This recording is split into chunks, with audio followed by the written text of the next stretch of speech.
everyone, and welcome to a very special broadcast. I think it's the first in chess history. The WR Chess Masters is now going to have a special Bughouse chess tournament featuring 8 teams, and it's going to be marvelous fun. The tournament is about to get started as we're going to be playing a round robin. My colleague, Anastasia Karlovich, Women's Grandmaster, is going to be in the playing hall, and I'm going to be sending it to her at certain moments, and she's going to be sending it back to me, the broadcast, and we're going to have a lot of fun today. I'm going to be calling the action as you see it. I don't have a special board in front of me. I'm going to be relying upon the cameras in the playing hall where the players are playing. And at this moment, as I'm looking down the list of teams, I'm looking at that team between Wadim, our tournament organizer, as well as sponsor, and Levon Aronian. I think those two guys are going to make an incredible team. In the meanwhile, like I say, I like to send it over to Anastasia Karlovich, who again, she's going to be in the playing hall asking the players their views, their thoughts, and I'm hoping she's ready as I send it over to her now. Did it work? I'm not sure. Are we over with Anastasia? Is she ready or not yet? Okay, cool. It's coming. It's coming. I promise you Anastasia's going to show up very, very shortly.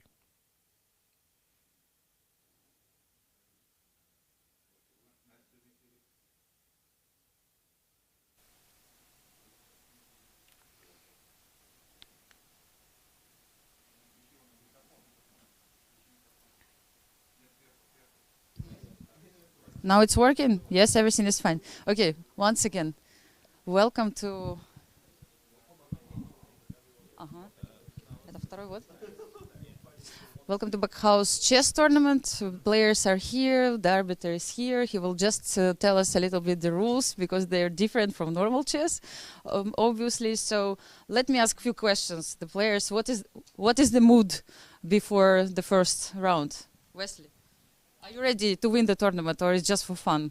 Yeah, for sure. I mean, it's nice to play against these young players and nice to play against Vadim to have this tournament for first time. Whom are you playing with? I'm playing with Prague over here, and he's improving every game. He said he practiced a lot last night, so I'm not sure what his skills are now.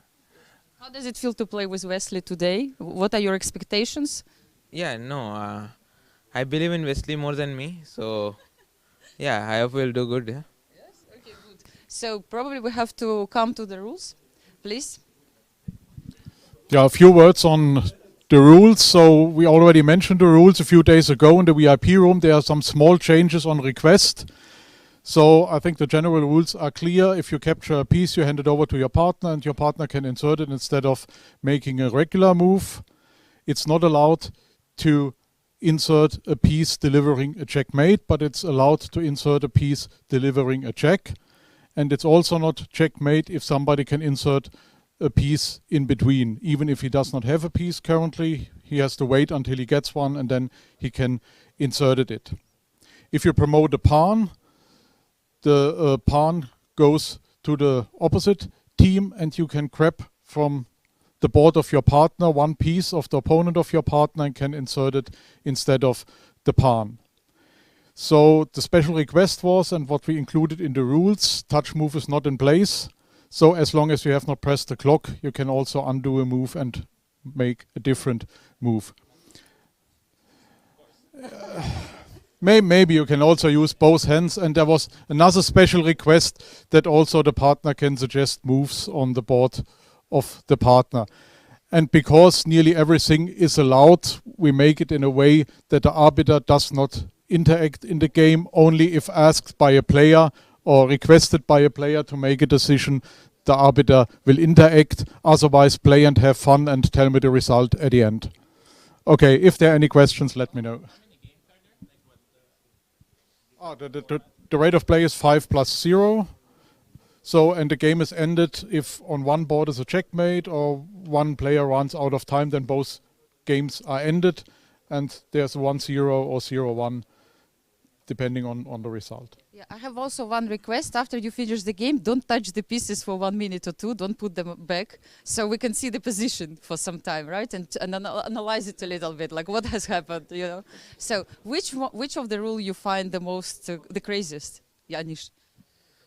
I mean, the one where you can tell your opponent what to move. I think that's very much out of the box. Yeah, Yes. for sure. Have you ever played with touch rules? I mean, with opportunity to play any other move if you even performed the other one? Not in a tournament game, but when we play bullet, we don't care about the rules, I think. So you're ready to play without rules, basically, right? Yeah. Okay, I think everybody is ready to start the first round, and we can invite, I guess, the players, the first round. For the first round, we have Anish and Gukesh on the one side, and on the other side, Wesley and Prag. So now the players, they take their seats. We have the first round, and we can see also the other players waiting for their time to play. Yes, everybody is in a good mood. And Sagar, how is it going? Yeah, it looks very exciting. I don't know who's going to win it, but I feel it's going to be great fun. Very, very unique event. Absolutely. Excited. Very excited. Yes, me too. I mean, we all love chess, and of course, after 10 days of training, we expect the players to perform really well. So now we're going back to the studio. I think it's time to go back to Yasser. I mean, the games are about to start. Everybody is happy and ready to play without rules. Yes. No rules. Into that position for just a second. We saw the pairings there that Wesley So and his teammate Prague are going to go up against Anish and Gukesh. I can tell you that from yesterday, I was playing against Gukesh and Anish, and they make a very formidable team. Again, the games are underway, and we see that I love white in the situation on the screen on the bottom left, because white's king is super safe. If he puts a pawn on the h3 square, it's like his king is untouchable. This move queen c1 is a nasty move. Ooh, sacrifice on f7. Knight takes f7, and then he wants to put a pawn on g6 and crush the black king. Oh, look, he gives up the rook. That was a good decision to give up the rook. Knight to e5, threatening once again to put a pawn on g6, and ooh, bishop to g6. That's not as good a, oh, you have to sacrifice. Yeah, he's got to sacrifice, and he's done it. We're expecting king takes f7. Now, white needs another knight in the position, and white's going to get the knight because the partner just captured a knight on e5. So the knight's going to jump to e5, and a pawn is going to go to g6, and then you've got all of those checkmates. Checkmating patterns. There you see it. Oh, somehow black managed to put a pawn on f7. You've got to put a pawn on g6 in these positions as white. And on the other game, black's king is incredibly safe on f8. Queen takes f8, and you've got ideas of bishop takes g2 in the position. You got to get rid of the queen, of course. Rook takes h5. Oh, because he kept his queen on d8. Rook takes. Oh my gosh. Any kind of, yeah, I was about to say, any kind of knight move like knight to h5 in the position on the right would be good. Remarkable. And the game on our left, black has done a great job at shoring up his king side, the pawn on f7. And indeed, with the pawn on g4, there's an infestation. Oh, it's going fast. It's going fast. The game on our right. Queen g5, rook f4. Okay, you just need to... Oh, rook takes f7 check. No checkmating threats. Looks like black is winning on the game on our right. His partner needs to put a pawn on h3. There. Gukesh is in big trouble in his game with Prague, and Anish needs to put a pawn on h3. Uh-oh. I don't see a good with the clock. Somebody's stalling, and I'm sure it's Gukesh. Gukesh is stalling. You see a lot of laughter and banter amongst the players. I just have no idea what's going on over there. I think Prague is pointing out the obvious. My opponent's checkmated. And we have knight takes g4 as Wesley feels the heat to get rid of that pawn. Something like f3. And there we go. Rook takes f7, king g8, played very quickly. And Gukesh is in terrible trouble. He needs a knight. He needs a couple of knights, actually. I don't think he's going to get him either. Wesley is like, uh-oh, uh-oh, uh-oh. We're in trouble. So, yeah.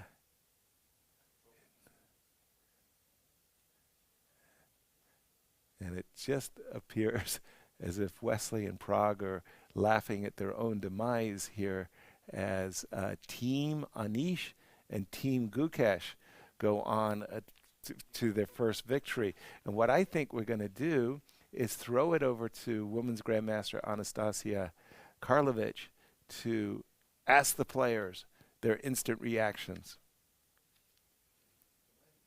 Yeah. Yes. And what happened actually in the board? Because we see the final position. So I think, guys, you won, right? Yes. So tell me. No, this is just a masterpiece. So Yes, of course. yeah. Yeah, No, it's just a great game, yeah. yeah, white cannot prevent any checkmate, and Prague played very quickly. He just played strongly. I don't have to do anything. Yes. But I think at one point you wanted to give a chance to your opponents. Wesley, why? Yeah, to make it more fun. I mean, they each had 4 minutes.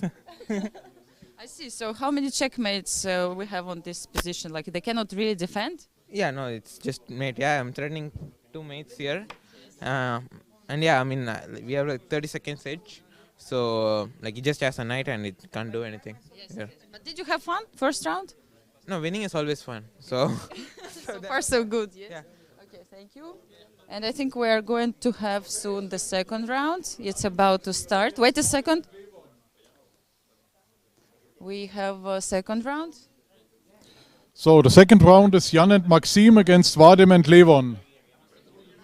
So we're starting soon the second round.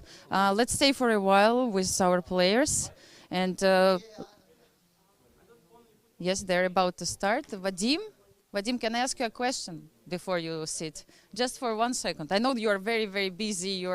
So Bughouse is here. Yes, finally we have the tournament. Yes. So how do you feel? How do you feel before the first round? Yeah, we feel good, and our aim is to win, of course, and we try our best right now. Yes. So what is it Bughouse for you? Why you like it so much? Well, it's a very interesting kind of tactical game, and I like it more than chess because here you have only tactics, no strategical, no opening things, no end games, only tactics. This is what I like, and this is why I play this game much more better than chess. Yes. Did you have any special preparation?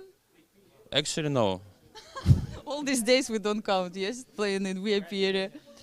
Yeah, but it's like fun. No serious preparation. I But think, Vadim, you prepared all your life for this event. I have a feeling. we will see. We will see. Okay, good luck, all the best, and Thank you. enjoy. So for the second round, we have two teams. Levon will play with Vadim in one team against Jan Nepomniachtchi and Maxim Matlakov. And I think it's time to go back to the studio to Yasser Seravan. Yep. Yep. Hello and welcome back. I was listening to the interview there. Nepo with his teammate Maxime and his trainer Maxime underway against, I think, the favorites in the tournament, Vadim and Levon. Vadim and Levon are on the bottom, Maxime and Nepo on the top. Always, as you see, the knight on e5 is always playing these vital roles in these attacks of attacking on the f7 square and knight g5 check and f7 on the board of Vadim, as he's looking to capture this pawn on e6 when knight takes e6, and that would be devastating. So that knight on g5 had to go, even at the cost of a piece. I think that was the right sacrifice to make. Now, the big matchup is the one on our right as Levon with the black pieces, Levon with the black pieces against Nepo. And bishop came to c5, queen to e3, knight e4, check, takes. Now, again, a very different rules in European Bughouse as compared to the American Bughouse rules. You cannot put a piece on the board with checkmate. In American Bughouse rules, you can. In European Bughouse rules, you cannot. So that's an important rule to keep in mind. Another important rule difference is with promotions. If one team member promotes on the board, he can take off the promoted piece from the other side. A very, very different rule than what we're used to in American chess. And American Bughouse. It looks like Vadim is doing brilliantly. Queen on d1 takes d5, or even queen takes e4 check. And if he has a knight in his hand, he can put the knight back on f5. He played bishop g3, bishop d4. Ooh, big move. Knight g3 check. Forks king and queen. You can't take it because it's mate. You have to move your king. You have to play king g1. Then knight takes queen. Pawn takes knight. And white needs lots of pieces in his hand. Like something like queen to e6 check. He needs to be able to play that move ASAP if he's got a queen. Over on the other side, notice that you can't play as Levon, knight to b2, because that would be check and mate. You can, however, play knight to f2, because that's not mate in one. You can go knight f2, bishop f2, knight f2, and wins. So it's crazy what's going on in these games right now. Very hard to predict the outcome.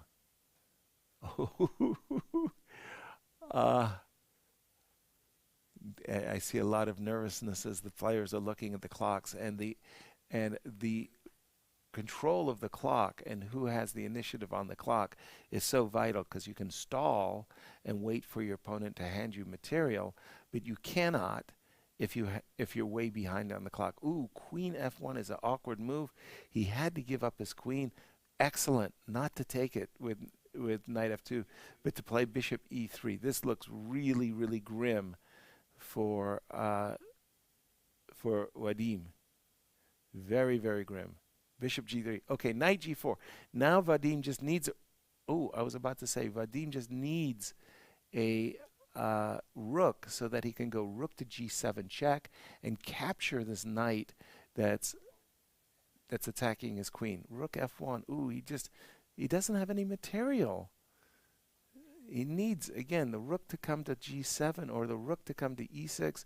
No, it's this looking terrible for Vadim. Something like pawn to f2, h2 check here would be very, very strong. Ooh, this is looking really, really, really grim. Too much material for black. And Vadim is essentially mated, and Nepo, they just have to hang on. I don't know what the time situation is. Again, in Bughouse, it's very, very simple. Checkmate wins the game for one team. All you have to do is score 1 point on one board, a victory on one board. Any flag that falls, that team loses the game on time. Any illegal move loses the game. Illegal move is defined as having made the move and it's completed when you press your clock. My goodness, the game on the right is a complete mess. I think it's all about the clock at this point. All black has to do is survive, I suppose, on the game on our lower right. If black survives, the team will win on time. So I don't think that this move, knight takes b7 check, is such a big deal.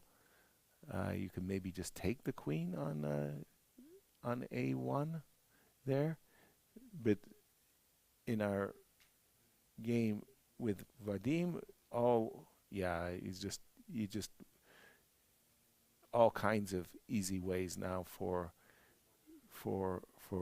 black to win.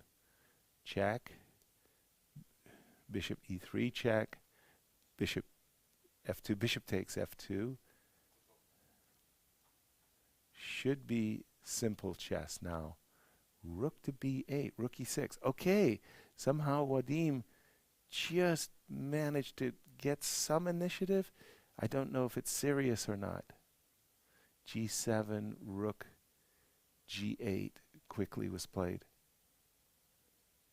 But now it's something like pawn to e3 check. What?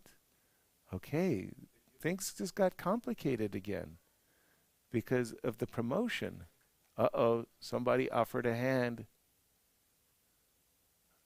What happened? Somebody offered it might, oh my goodness, it might be illegal move. Let's jump over to Anastasia to ask what happened. I'm confused. Nobody understood anything at the end. Well, actually, we just took a queen from this board, and then this board is made. Ah, yes. So who declared the victory? Me. You. So, Vadim, how was it? I mean, normally we play in the different conditions. Now it's a tournament. Like, is a different feeling? You see, there is a mate on the board, so it's actually mate. It's a different feeling because it's a new kind of chess variation. Yeah, and I hope everybody likes it. I mean, the most of us are liking it. Yeah. Yes. Now Jan, I think, is really not happy. But why? What do you think, Levon? So before the starting, I was told that we are allowed to suggest moves. Absolutely. So I suggested a move for Vadim to promote to queen. Yes. And it was actually a very smart move. At the end, you won the match, right? Yes. Okay. Not everybody takes it easy, right? Of course, we're all competitive. Exactly, yes. So thank you so much. We are ready to start the next round. Let's check what the others are thinking about this game. So I think people could witness. Yes, I'm still here. And where is Anish? Anish, let's speak with Anish. Anish. Sorry, can I talk to you for a second? Yes, I think you were very emotional during this round. What do you think happened in the end, and what feelings? I have a suspicion this game, the last game, was for very low quality. I have a feeling it was swinging back and forth. I think both sides missed many wins, because sometimes you can just wait also, but they were running out of patience. So I think it was it was very balanced, very imbalanced, very strange game. If we want to do this again next year, we gotta let Vadim and Levon win. You know? Immediately, yes, of course. Do you know what are you playing for in this tournament? I think it's pride mainly. It's mainly pride in my case. Yeah. But also we have a very nice cup, 2 cups actually, because we have 2 players in one team. So don't forget about it. Yes. Who is playing? We will show them. It's with Yasser right now. Yes. Yes. So now we can come back to Yasser, but before that, let me once again declare that Levon and Vadim won this game, or this match against Jan and Maxim Matlakov, because I heard Yasser probably didn't get it in the end, what happened. So they managed to give a checkmate. Yasser, we go back to you. Well, welcome back. And unfortunately for me, I'm as confused as you are.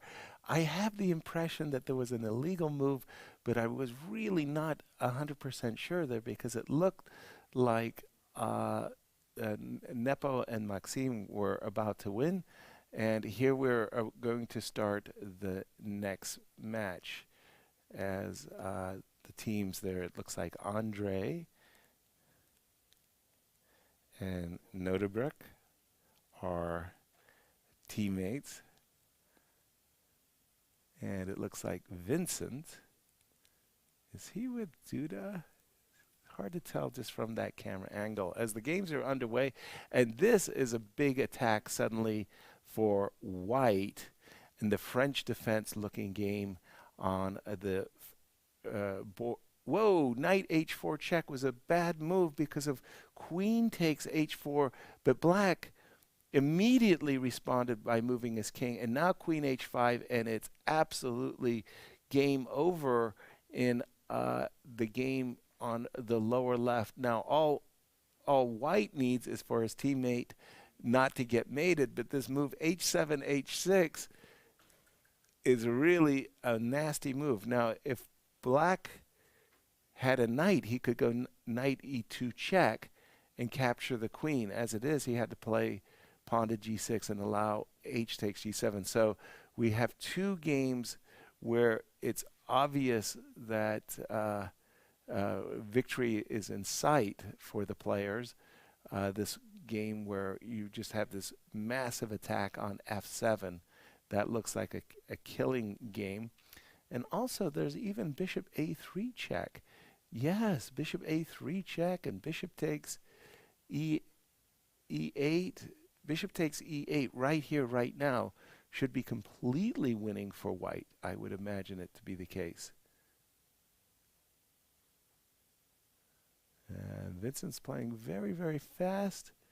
And black is dreaming of having a knight that he can stick on e2. Ooh, pawn to v2.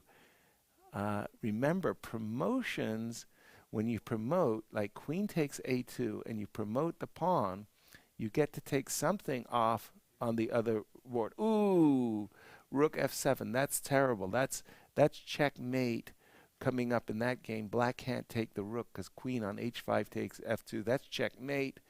And white is barely hanging on the game on the top right there. You just promote the pawn to a queen? Isn't that just killing? Okay, queen a1, also a very, very strong move. Maybe even stronger than what I've suggested. And yeah, it looks like the players have recognized that it's over. That both players were losing. There was mate on f7 and queen a1. It's kind of like a killer along the back line. I think it's time to go over to Anastasia and ask her to tell us what the players are thinking.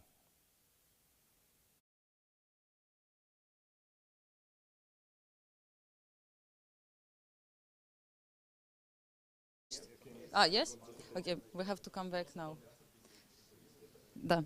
Я уже в эфире. Okay, so here we are back to the playing venue. The game was just finished. So now you should explain who won, what happened. We won the match. Yeah, and what else to say? But explain the position. So now it's rook is on f7 and there is no... Yeah, he has to take it, and then I take with the queen, and it's mate, yeah. It's mate, yes. And on the other board, no chances on the other board? Get the mating, like putting the piece on the h6, I could mate, but yeah, it's not allowed, so I have no chance of mating. Yeah. Yesterday I saw that you were preparing a lot, actually. So what was the score yesterday and what's happening today? Is it different? We crushed them easily, yeah. So we were quite confident when we played against them. So now, how do you feel after you heard it, Jan-Krzysztof? Is it time to do something about it? I didn't play that much yesterday, so yeah, I think I just got bluffed in this game. Yeah, I mean, French defense is cool enough, but if I don't take 3 pieces and then get checkmated because I didn't take that pieces, then I mean it's shame on me. I know what you mean. Andrei all the time was telling me that he's winning in every position, and it was not the case actually at the end of the day. Yes. So, do you have any special openings for Bughouse chess? Not really. I mean, I'm experimenting with that, but I have no idea. Yeah, I have some preparation for this tournament. Yeah. So, what is the most important about Bughouse? How do you need to play? What is really key? You don't have to play French, I think.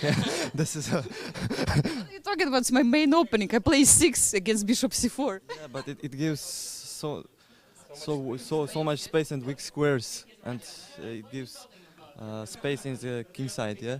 So thank you so much. Thank you for advice. I thought it's the best opening. Now I will change my mind. So, how do you need to play? What is the strategy for black? Yeah, you can sacrifice early on and play for quick development. I think this better idea. Thank you so much. Let's see what will happen next and the next round. Thank you.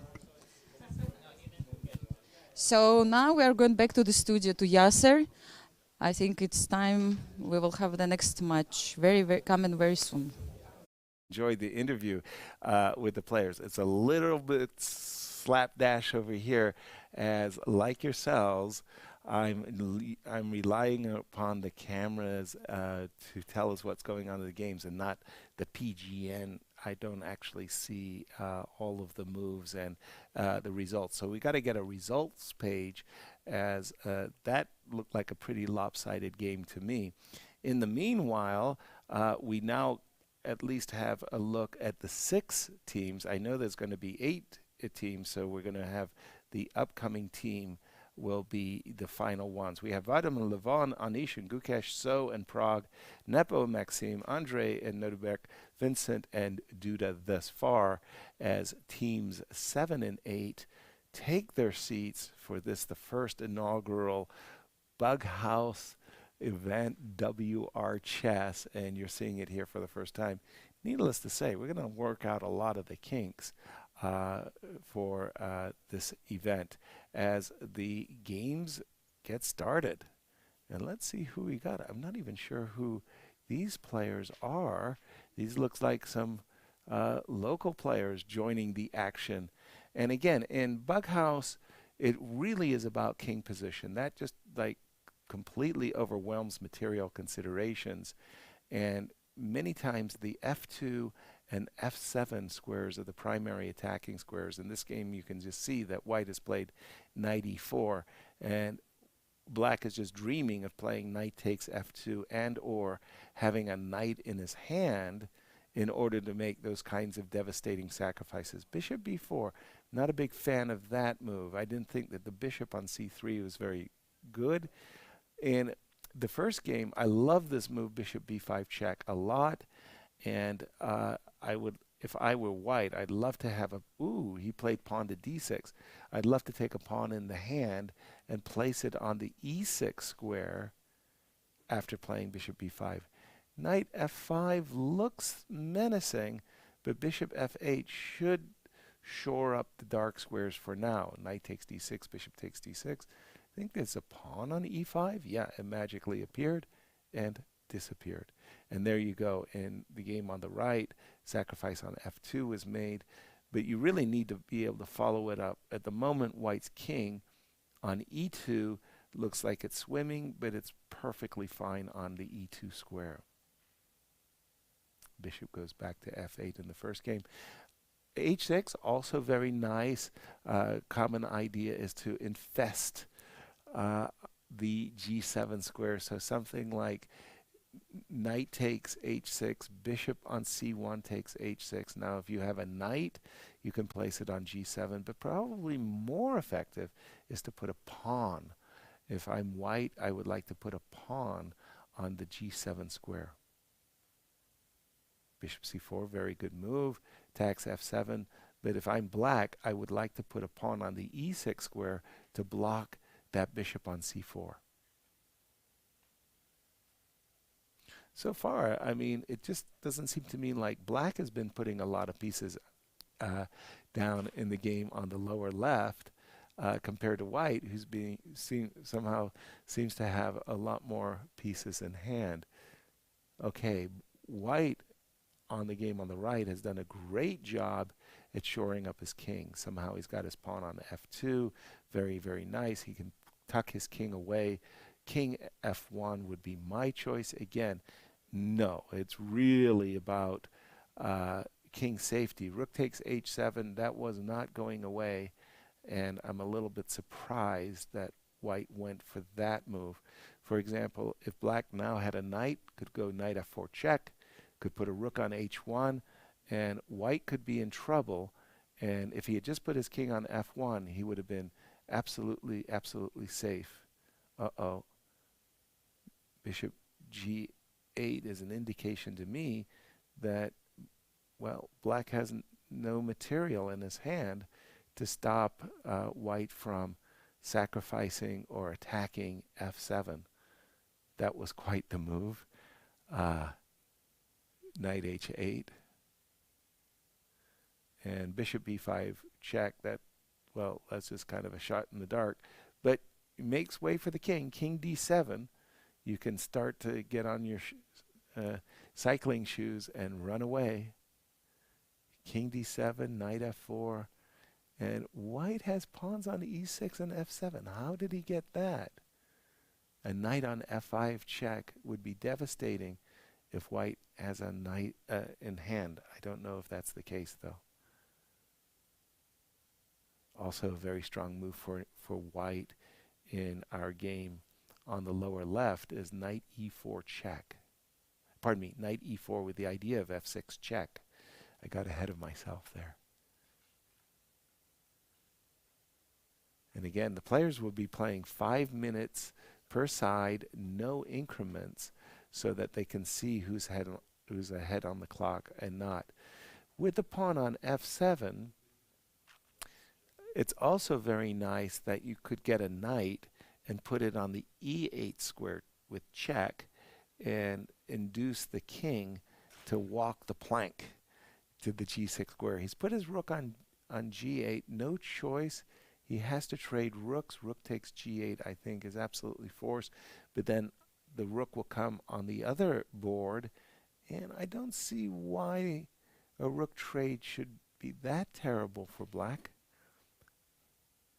So it's like, well, let's jump over to Anastasia for further insights.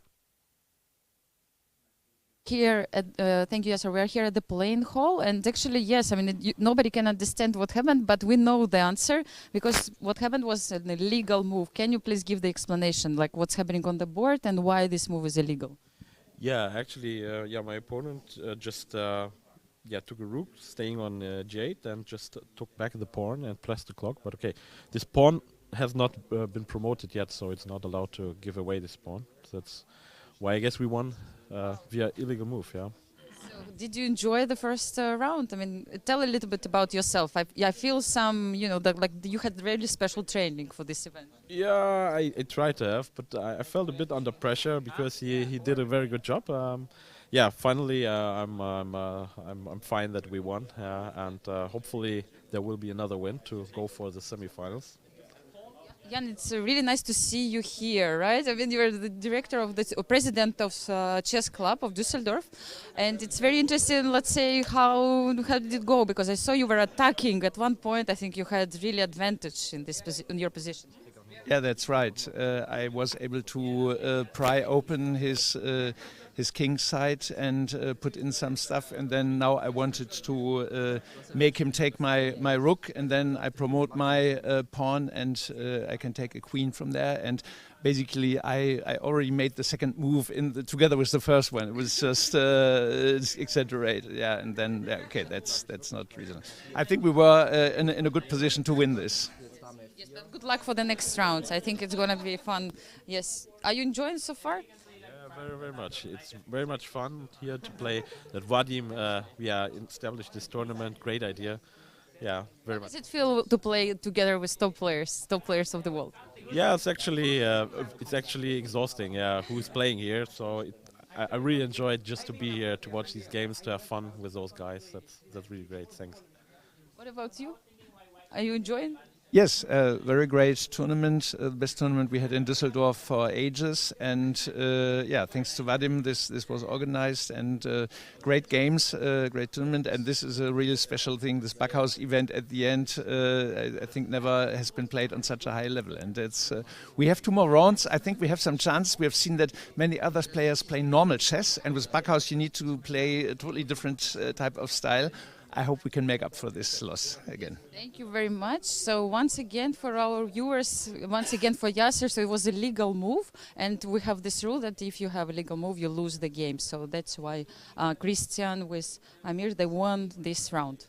Thank you, and we are going back to the studio to Yasser for the next round. And I think we're done with the interviews. I apologize, I don't know the 4 players who just played that particular match.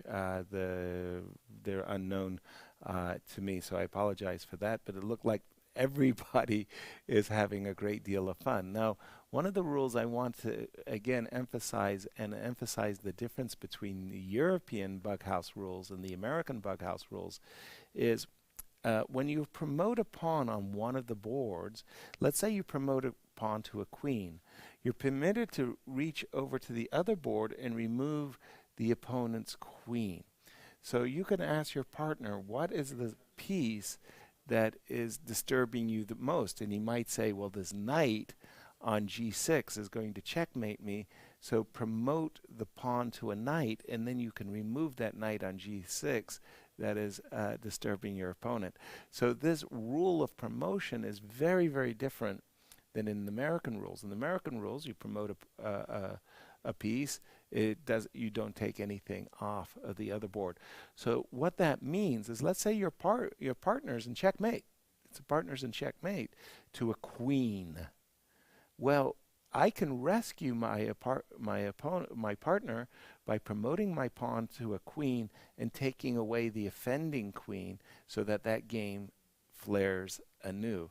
So this rule of promotion, very important one as we get underway with yet another top matchup. This one I see it's Prague on Duda, and Vincent and Wesley So are up against each other. Let's go to the games as I turn my attention to the first board on the top left. And again, I love the structure as white, where I have a bishop on g2, a pawn on h3, g3.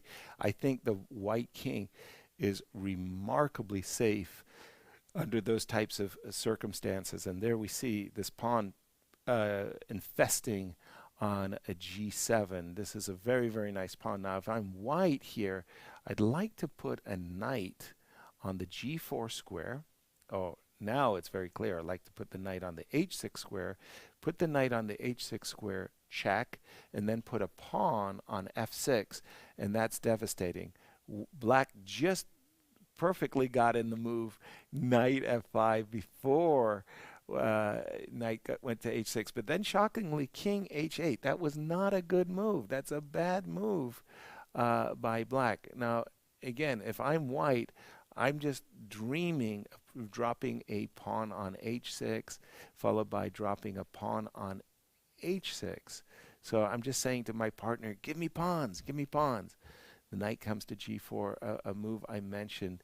Any pawn goes to h6, maybe even bishop on f4 to h6 here is such a good move to just create all of those dark square weaknesses around black's king. On the other game, okay, bishop e2, that's inspired. Essentially, yes, this, I want to say the knight jumping to f6, maybe that wasn't the best move, because first you could put the pawn on g7 and then put the knight on f6, and since it's not mate in one. Really, really looking good here for white on the screen on the bottom right. Knight e6, queen d3. I would take that rook on f8. I would want to get rid of that rook so I could put a rook on the back rank, like something like bishop takes f8 and rook to e8, or bishop takes f8 and pawn to e7. Those look like devastating ideas for white. It still looks incredibly good for white in the game on the upper right. Well, unfortunately for white in the game on the lower left board, he didn't get the pawns in time to really take advantage of the g7 square. He's getting closer and closer, but yeah, you know, anytime, yeah, there you go. Now we're talking. Now we've got the position we want. We can drop a knight on f6 because it's not checkmate.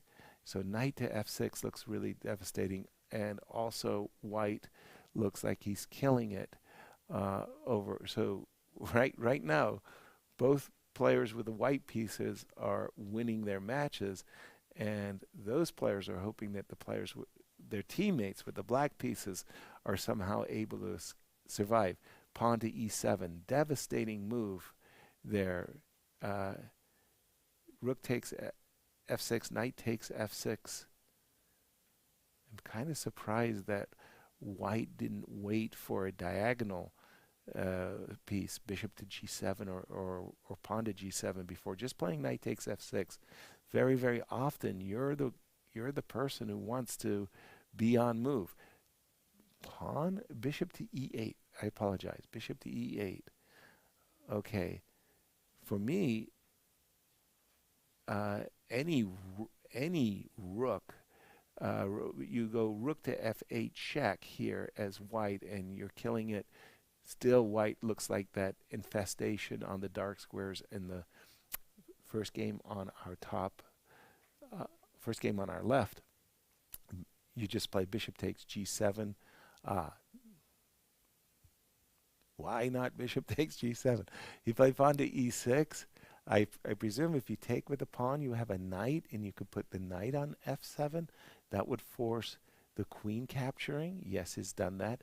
Now you could go knight to h6 check back, and that has to be completely devastating. No, he just took a rook on b8, hopefully to help his partner, but the partner is not doing well. Now you can white can promote in the game to a rook or a queen, and well, no, you can't take the rook or queen off. I'm looking. Wesley seems to have stripped Vincent bare of any of his pieces. Vincent is playing with a naked king.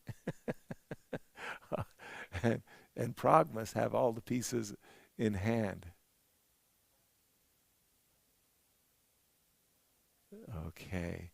So the only question is the clocks, and it's impossible for me to read the clocks.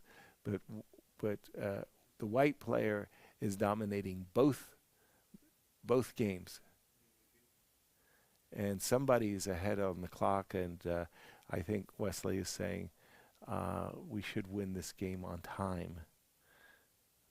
Certainly looks like Prague and Wesley are having more fun than their opponents. Queen to b3, surprising move going on there. And I think the team of Vincent and Duda are giving up on this match. So again, it's very hard for me to tell. I really want to know what the results are of some of these matches, because I think in the first game that Vadim and Levon played, the very first game, I thought that Vadim was losing, but I think his opponent made an illegal move when he had pressed the clock. So that match turned on an illegal move. Players seem to be stalling. Something's going on. Let's jump over to Anastasia to get an insight. So we are back to the playing hall, and actually it's a mess happening here. That's why the players were stuck, because they were waiting for the others to make a move. I think now Wesley So is threatening checkmate, and you know, it's a big discussion here. Everybody is talking, and Anish Giri, Levon Aronian already speaking about everything. But please don't move the pieces. Wait. Okay, now they say it's resignable. Let's understand what's going on. Yes. Now Levon will wait. It's a masterpiece of Wesley. I mean, Wesley with the bishop on g2 is unstoppable. Once you don't manage to stop him from putting the bishop on g2, you're in trouble. Did you feel that you're in trouble? You were in trouble, Vincent? Obviously, yeah. I mean, I made a few moves here. Like, I had no checks whatsoever. Yeah, I mean, I was not in time to put the pawn on h3, and then it was just like, yeah, I mean, getting mated, yeah. I mean, he had some attacks, but it didn't work out to win, and then, okay, I got crushed here because I didn't have the material. Did you feel distracted by these guys who were giving advices left and right? Not really, no. Concentrated? I hope. That's why we always sit here, because Anish is on the other side. You can distract our opponent. We're doing good. But it's a big honor coming here. Good words coming from the legend Levon Aronian. Absolutely. Masterpiece, do you agree? Yeah, we got Prague here always playing black. I'm playing white. Life is good. So this is your strategy. Yeah, of course. Yes. Anything else? Any other tips? What they have Prague? Except bishop g2. No, my plan is simple, not to get mated. But here I was actually about to get mated, but luckily I didn't. So yeah, I'll just bestly manage to mate. Yeah. So are you improving, guys, step by step? I mean, what to say? Yeah, we just got. I mean, I got mated, so can't really say that's improvement. But okay, we'll try, I guess. Yeah. Yes. Okay, good luck. No worries. We will still have some matches to go. And so let's just make the conclusion. We have the winners of the round. Wesley So and Prague won against Vincent and Jan-KrzysztofDuda. And we're having the next round very soon. Let's see who is going to play, right? Let's see who's going to play. And yes, I see Vadim Rosenstein, the main sponsor, organizer of the event, together with Levon. So they're getting ready. They're getting ready to the games. So whom are you playing against? We're ready to play. And against anyone. Bring the whole world. We're ready. Yes. Let's see. Yes, I think it's a local team, right? Local team is coming. Yes. So it's now Vadim and Leon against yes. Jan and Peter. Yes, once again. Vadim and Leon against Jan and Peter. Great. So everybody's ready to start. We can see. And so we're going back to the studio, to Yasser, to analyze the games. Hello and welcome back as we get ready and the games are underway. Again, the team that I think is the team to follow is Vadim and Levon. And they're up against a local German team. And I don't know the players' names, unfortunately, as we see Vadim with the white pieces, and he's got this pawn on e5, which often in these positions you want to play the move e5, e6, so that after f7 takes e6, you can attack with knight g5 and so on. Move queen e2. Okay, that was a little bit too safe for my taste. Bishop went back to d5, and it's nicely defending the pawn on f7. And even if you play rook to d1 and you try to play to c2, c4, black is perfectly safe. Bishop b4. Okay, when I see this move, if I'm white, I want a pawn in my hand so I can drop it on the h6 square. Ooh, very good move. Bishop takes f3, queen takes f3, knight to d4, queen e4. Now, if black has a pawn, or better still, a bishop, you drop it on the f5 square. He did get the pawn, and the idea is now to play knight takes e5. You give a pawn to your partner. Pawn on c2 is hanging. Queen on d3 is hanging, and white's in big trouble. Now, on the other match, black is in big trouble. The knight is dropped on f6. Oh my gosh. You're going to have to take that knight and then take with the queen. King e7. No, king e7 is a terrible move. Pawn to d6 and black is checkmated. You can't even ask your partner to rescue you because you can't promote a pawn to a pawn. So black is lost over on the right side of the board, and white is losing after queen takes d4 on the left side of the board. So it might be that Levon and company are going down here. Whoa. Let me see what's going on. I think it's a question of the clocks too. The games are kind of frozen as people are looking at the clocks, but I do believe that, as you see, game over. And that was fast. Let's go over to Anastasia. So we are back to the playing hall, and I think the match is over already. So what happened? Why it was so quick? It was a strategy we devised with Vadim. We're slowly starting to understand how we should play. And, the result, there you see the result. Is it important when you play in the team to cheer up your opponent, to help? It's the most important. Do you feel the support of Levon? Yeah, I feel more comfortable. But what I wanted to add is that with Peter, we played this game 20 years ago, and now 20 years after we played this game here, and 20 years ago it was unbelievable, yeah, that we play with all the top grandmasters, so it's a very cool feeling. Wow, that's really cool. Okay, Peter, can you also speak about it? What are your feelings? Honestly speaking, it's a great experience. As Vadim told, we played again in the youth matches 20 years ago or something like that, and now we are playing here in that venue with the top guys of the world, so it's very great experience of a lifetime. But you were together in one team at that times? No, we are just in the same area, so shared the same tournaments and matched a lot there. Is it some kind of special school of Bughouse in Düsseldorf? What's going on? Is it really popular here? I guess it's a youth game, honestly speaking. It's loud and noisy and chaotic, so the problem here is we are getting out of theory in the third move or something like that, so that was an advantage for our competitors, I guess. Yeah. That's great. Jan, do you keep playing Bughouse with kids in the club?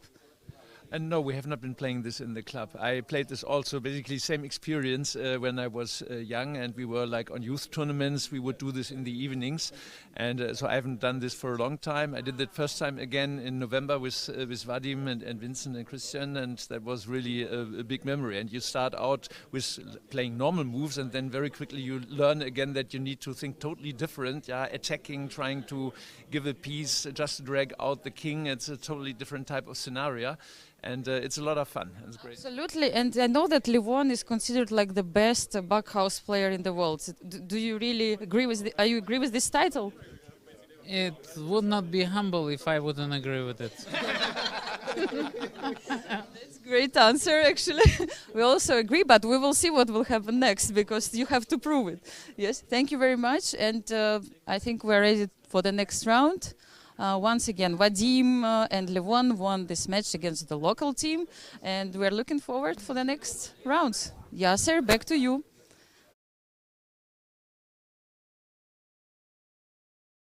To Anastasia for those nice insights. So let me just repeat what our current format is. The 8 teams are broken down into a Division A and a Division B, if you will, and 4 teams in each division. They're playing round robins with each other, and the top 2 teams from each division are going to go and play in some playoffs and knockout formulas. It looks like Vadim and Levon, having won their first 2 matches, are going to qualify into the playoffs, and it looks like Wesley So and Prague are doing the same thing. We have these 2 teams, Jan and Peter, Christian and Amir, unknown players to me. My apologies to them for not being familiar with those players, but they are rounding out our field. At the moment, too, Andre and Nudebrek are making a great team as they sit down to play, it looks like, against the team of Anish and Gukesh. Now, Andre and Nudebrek won their match, their first match. If they win this, I think that secures them the playoffs as we get ready to get started for this next round. I see the players are just really enjoying themselves, the smiles and the laughter as the handshakes, and they're off. And you'll see these same kinds of patterns repeating themselves. Whoa, whoa, whoa. What is black doing? E5, D5, bishop B5. No way can you get away with this stuff as black. Ooh, just bishop takes C6. He's done it. B takes C, and knight takes C6. And I think that, ooh, H6 is also a very, very good move. Bishop takes H6. Black's king is already destroyed on the game on our left. You take the pawn on G7 with alacrity. You put a pawn on G5, and black is not going to survive. Putting the bishop on G5 makes perfect sense as well. Either way, you're controlling the H6 square. You're attacking the knight on F6. Pawns seem to be a lot more disruptive, but bishop G5 is really good. Here you don't hesitate. You play knight takes F3 just to make sure that your king is absolutely secure. G takes f3, queen takes f3, you're hitting f6. Bishop takes f6, it's an indication to me that white has a knight in his hand, and he did, so that he could play the move knight h5. Now, I'm sorry to say, the move king takes f6, you just cannot play that in Bughouse. And again, knight, your king is too exposed.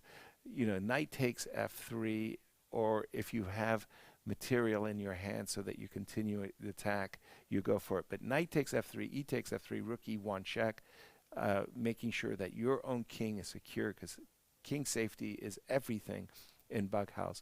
But in any case, f5, if you have material in hand, that's beautiful. And king e7, yes, pawn to d6. Again, the material in hand. You can play bishop c5 check because it's not mate. King to d5, then c3, c4. You can't put a pawn on the board with checkmate, but c3, c4 is mate. Let's quickly turn to the other side of the board. White has won that game. He's just hoping his partner with the black pieces can survive. And it's tough. It looks like white has every chance, if you will, of winning this game. Now, whether bishop takes, I don't think bishop takes f7 check unless you have a knight in hand. You need to go bishop f7 check and knight e5 to win the game. Unless you have a knight in hand, the bishop f7 check won't win. But with a knight, it would. Uh-oh. Players are settling down as yes, and I think that won the game. Let's jump back to our colleague Anastasia in the playing hall. Thank you, Yasser. Yes, we are back to the playing hall, and it's a mess. You know, players decided to analyze the position, so it's hard to understand what's happening. But Anish, don't leave. Please explain. Take the mic. No, but I'm not in the mood. I'm not in the mood right now. I'm just. I mean, what happened? I think Gukesh is a great player. He was a great player yesterday. But last game I made a mistake. But this game I think he was defending very badly. I think he was not so lost. Somehow he got his king mated. You can play knight here. What happened to your king, Gukesh? What happened? Why Anish is so upset? I think yesterday we were just playing weak players. Yeah. Gukesh, get back your confidence. We were playing much better.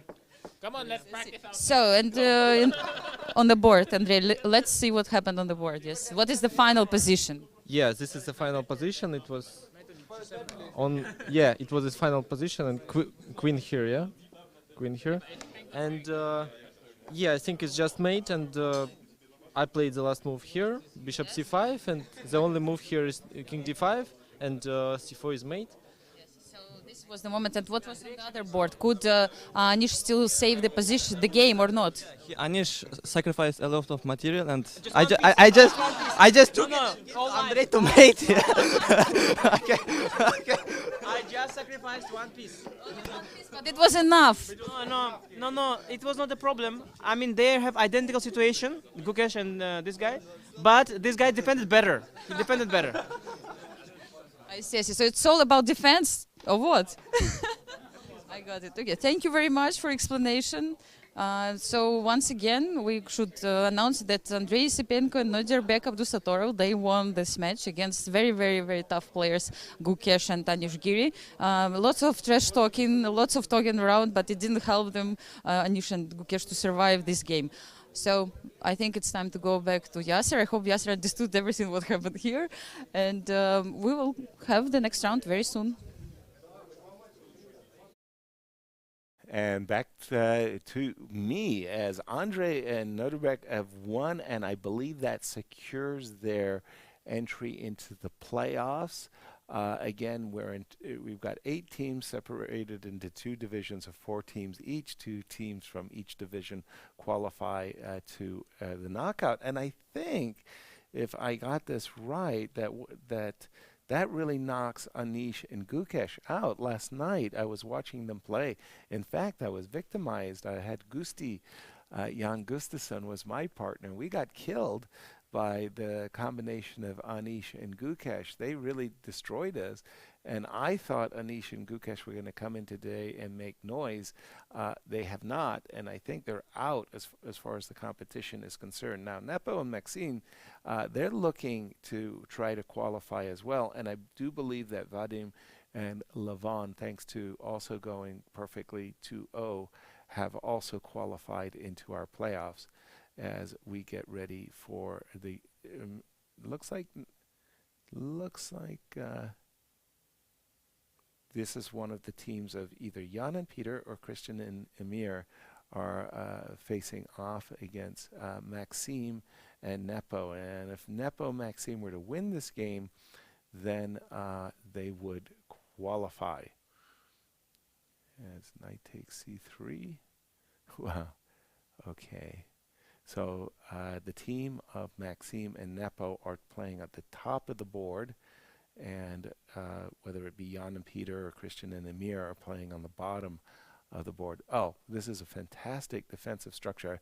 I hate the move c7, c6. I hate that move for Nepo, but f7, g6, h6, g5, e7 protects the king. The problem with the move c6 is I can drop a pawn on c7, or equally as devastating, drop a knight on c7 thanks to this knight on d5. Now white is just waiting for something to come across, saying, teammate, please, please, please give me a pawn or a knight so I can drop that on the c7 square. Doesn't look like anything came over, so knight c3, and now black is perfectly safe. That single moment of vulnerability passed, and that's what happens in Bughouse. If you don't get the right combination of pawns or pieces at the right time, a very promising attack can simply, well, disappear. Knight to b4, trying to force white to make a decision about d5 takes c6 or not. Knight to g4.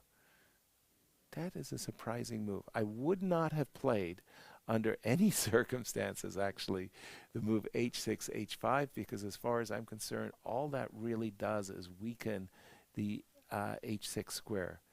But the fighters are underway still. Takes on d5, pawn takes d5.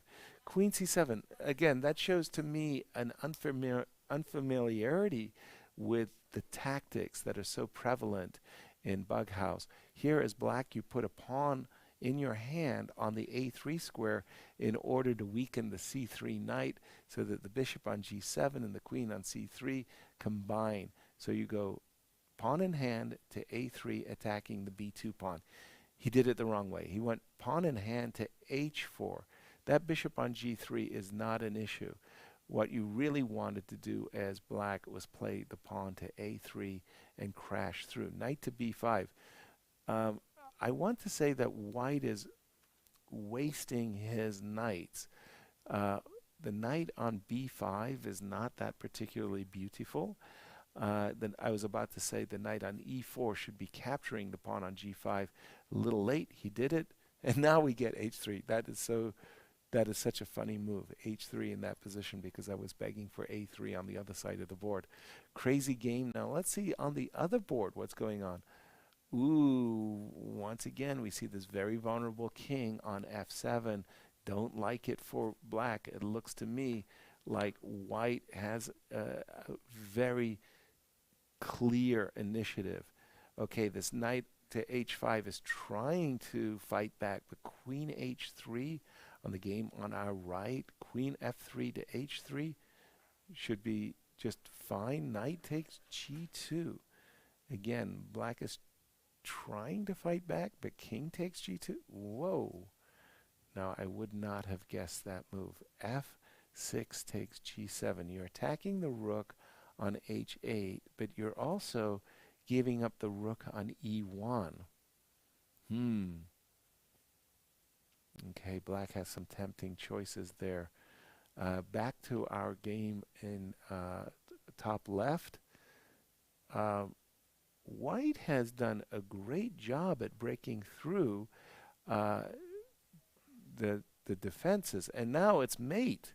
It's just mate. Rook takes g8, knight takes f7 check, king takes h7, knight to g5 is mate on the board. So this move, rook g8, was really winning. And I turned my eye, and it looked like black was doing well, but Nepo is now relying upon his partner. Come on, Maxine. You got to rescue the position. Funnily enough, there's no black king. Oh, there it was. It disappeared there. It was magic. At one moment it was on the board, then it was gone. And you cannot, in European Bughouse, put checkmate on the board. You can't play pawn or bishop to f7. Takes on e6. I'm not a fan of that move because you don't create really mating threats with this move. Uh-oh.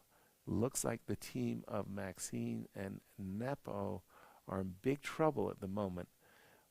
Except I will correct myself to just point out that the move I hadn't previously seen, rook on f6 takes f3, is available to make room for, you know, a piece to drop, if you will, on f6. Rook takes f3. Okay, so Maxine has kind of cleaned up his king a little bit, and he's hoping to put a pawn on f6 so he can go pawn to f7, or put a pawn on g7 so he can go rook to f8 mate. Again, you can't put a piece on with mate, but if you have a piece on the board, like if white had, for example, in this position a knight on e4, he could go knight e4 to f6 mate. You just can't take the knight in your hand and put it on mate in one. Rook f8. No. He's thinking queen takes f8, pawn to f7 check. That's not mates. You can go queen takes f7 in that case. So that's why he put his rook on f8. He couldn't play rook to g7 because that would have been mate, and you can't put a piece on with mate. Oh, very, very, very exciting. And somebody's offering their hands. So Nepo, I think, got rescued by his partner. I believe Maxine won the game for his team. And yeah, well, Nepo would not be shaking Maxine's hand if it wasn't a victory. We'll be going over to Anastasia soon to make sure we have the right insights in this game. If so, Nepo and Maxine will go, I believe, into the playoffs. So thank you, Yasser. Yes, we're back to the playing hall, and actually lots of things happened here. I think there were some tricks from the team of Nepo and Max. Jan, you're so excited. I can hear that. Can you please explain for the audience what happened just right now? Yes? Maxim is playing great. Maxim is playing great. Me not. Yeah, I'm just. Maxim is a very selfish player. Yes. So I ask him to stop giving material. He doesn't listen, so he gives material. So I lose. Yes. But then I think you won the match. It was a bluff, but yeah, I didn't. It wasn't supposed to work, but it worked. Yes. So explain to the audience what actually worked and. We announced it's mate in 2, but it's not mate because the rook on f3 is pinned. Oh my gosh. Yeah. Really? Yeah. So now Yeah. actually black could just take the queen and rook cannot move. Yes. Yeah. But they don't have any material. Material. So what do you think? How do you feel now that they tricked you this way? These top players, huh? Yeah. That's usually you get to hear. You should hear of stronger players, but in this case, maybe it's a mistake. But we're quite happy what we showed actually up. Okay, now we lost, so still one round to go. But yeah, in fact, of course, it's a bit Really winning position, yes, against Jan. Yeah, I had a winning position. He is now mated in one move, so I was fine with myself. Ami defended very, very well, actually. It was also near to mate, but yeah, we were not sure what's really the best move because it was a difficult position for a king. But yeah, it's a pity, but it's fine. Yes, are you shocked? Very shocked, because I just believed in everyone. Yes. They told me it's lost, so I just give up. So these players, they're also good in convincing people, right? Yeah, so Maxim, one question for you. So your emotions, like how is it to play with Jan, first of all, who was blaming you for everything? No, for sure, I'm not a good partner in Bughouse. And at some moment, I think I had a million opportunities to put mate. And actually, yes, in the end, it was a good bluff. And sorry for our opponents. So what do you think about Düsseldorf Bughouse School? It's hard to evaluate for me because I'm a complete patzer in Bughouse. So, yeah. Okay, quite good. Quite good. Thank you very much for this game. I mean, it was really cool. And actually, I would like to speak with one more person, if we can move a little bit the camera. Boris, 1 second. Can I ask you one question? Yes. So Boris Gelfand is here with us. He is the guest in our tournament. He also made a mini camp with kids during this event. But Boris, let's say we are here for one of the strongest Bughouse tournaments in the world. And I know that you learned also how to play Bughouse recently. So what do you think about this game and the whole concept? I don't know. I know it's very popular, but by chance I played only once in my life. And here, okay, in the evening, I got some experience. Okay, but I will follow and enjoy how big guys are playing.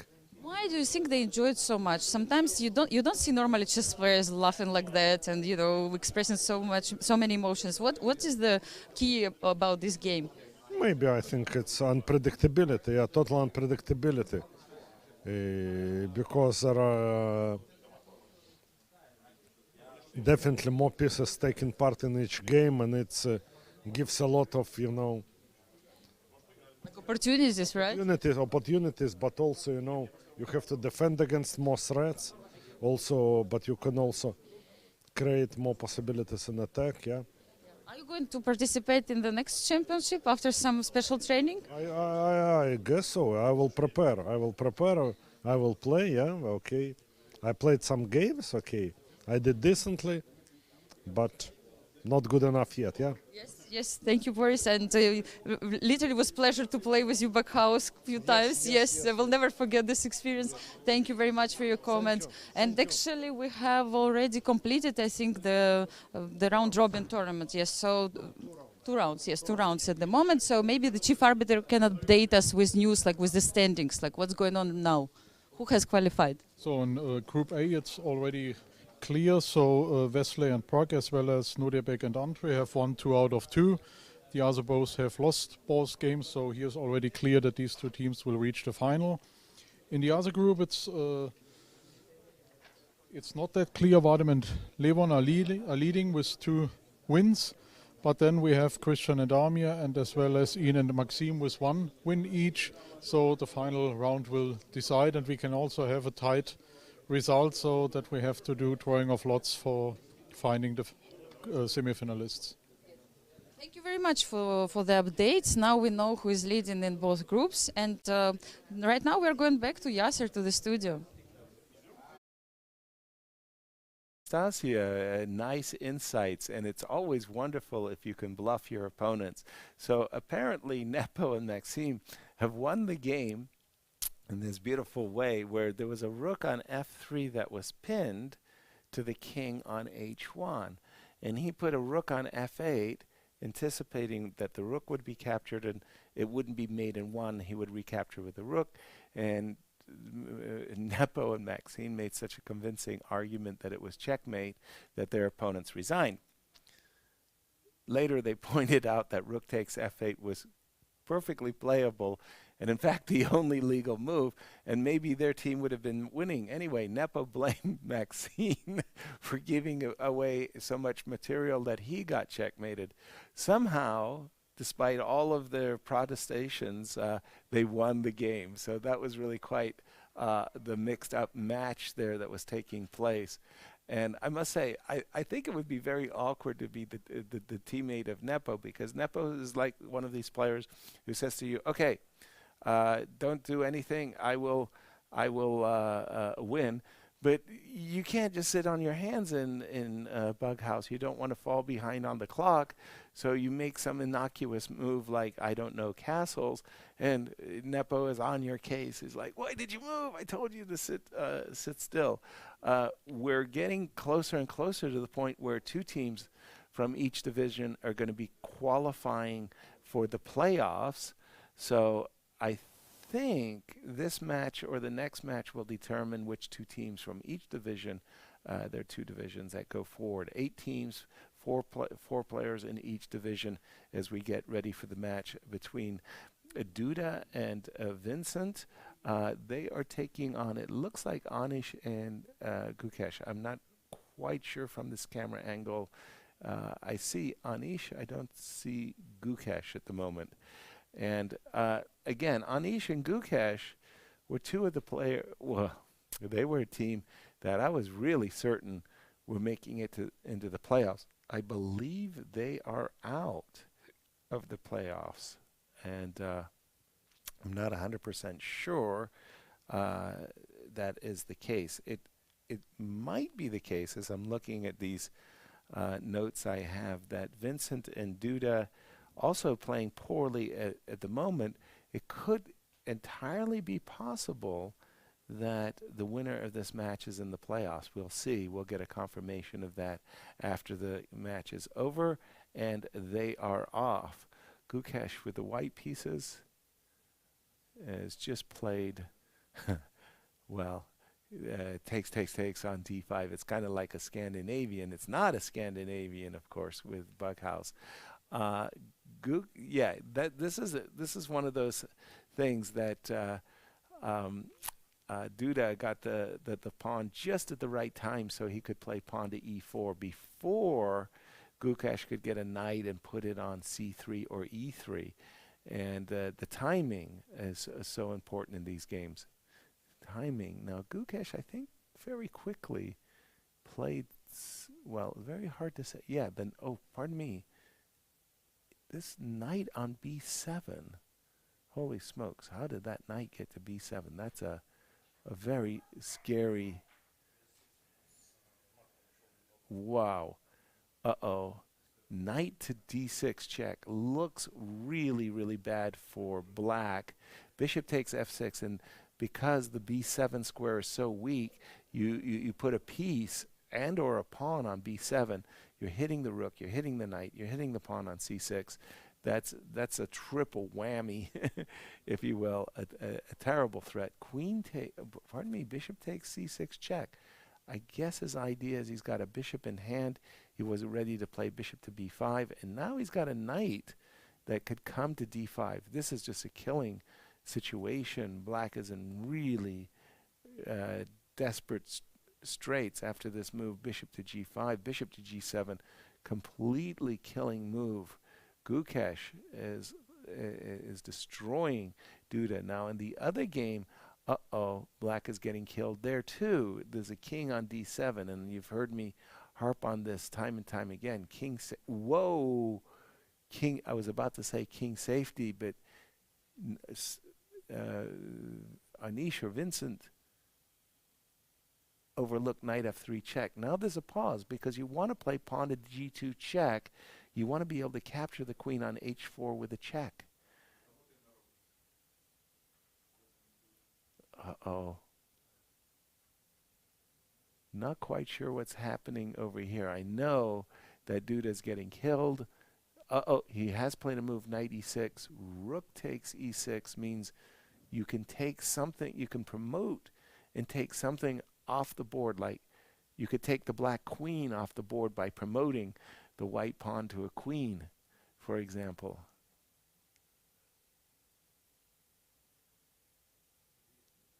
So this oftentimes happens in Bughouse, where it's like you've got these games that are going on, but they're incredibly lopsided. Both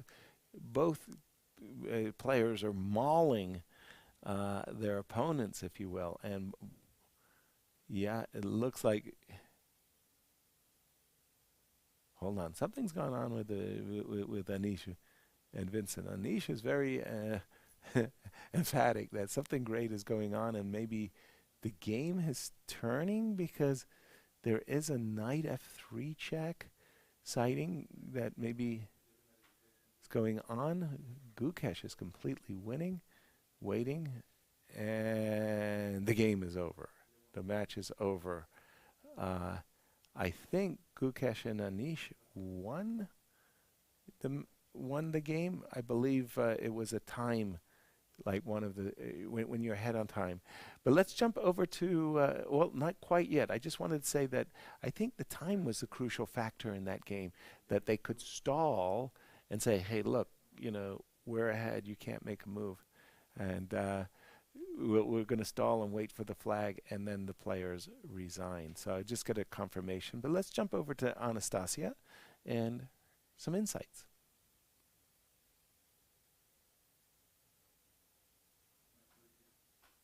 So we are back to the playing venue. You removed everything what was on the boards. They were ashamed of what was there, and they just removed it. Oh, come on. We let them because it was indeed very shameful. Why it was very shameful? I mean, they were like mated with such a huge margin. Like he was getting checkmated, and I had like 8 pieces. He was getting checkmated, and he had like 8 pieces as well. They were totally destroyed. Totally. Oh. That's a moment of joy, yes, for you, Anish.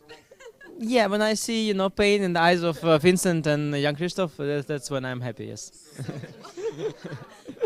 Do they need to improve their skills? Because it's another Bughouse event can be organized. I don't know. I think sometimes you just need some talent, and if you don't have any. Okay, guys, please defend yourself. I mean, okay, tell something. I don't think I was going to be checkmated soon. I could withstand for some time. That's why he reasonably stopped. I mean, so. 2 knights, 2 bishops. Yeah, but I could, postpone for 20 seconds. And yeah, I mean, in general, this game sucks when you are a lot on boards and lower on time on boards. Then yeah, it can be worse, I think. Do you think it was a matter of preparation? Because I've seen these guys, they were playing quite a lot. No, it's not a preparation. I think it's just that, we blundered some stuff in the opening and then it's just even lost. Yeah, we were starting with, I don't know, like 1 queen and 2 rooks down or something, and then it's not really going well, yeah? Yes. Okay, this is all about it, yes. Like, pieces are flying from the board, on the board. Thank you so much, and I think we are ready to go for the next round. I don't recall who is playing right now, but so we go back to Yasser, probably has his schedule.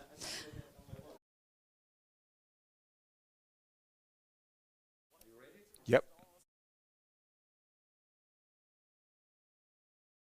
Hello and welcome back to our live coverage of what's been a very fun and amusing Bughouse event, our first in the history of chess, especially on this level. It seems to me that Anish is really having some trash-talking skills. I mean, he's right up there with Levon Aronian, and I remember in one of these ultimate moves where Anish and Levon were very, very well practiced. But nonetheless, Anish and Gukesh did take down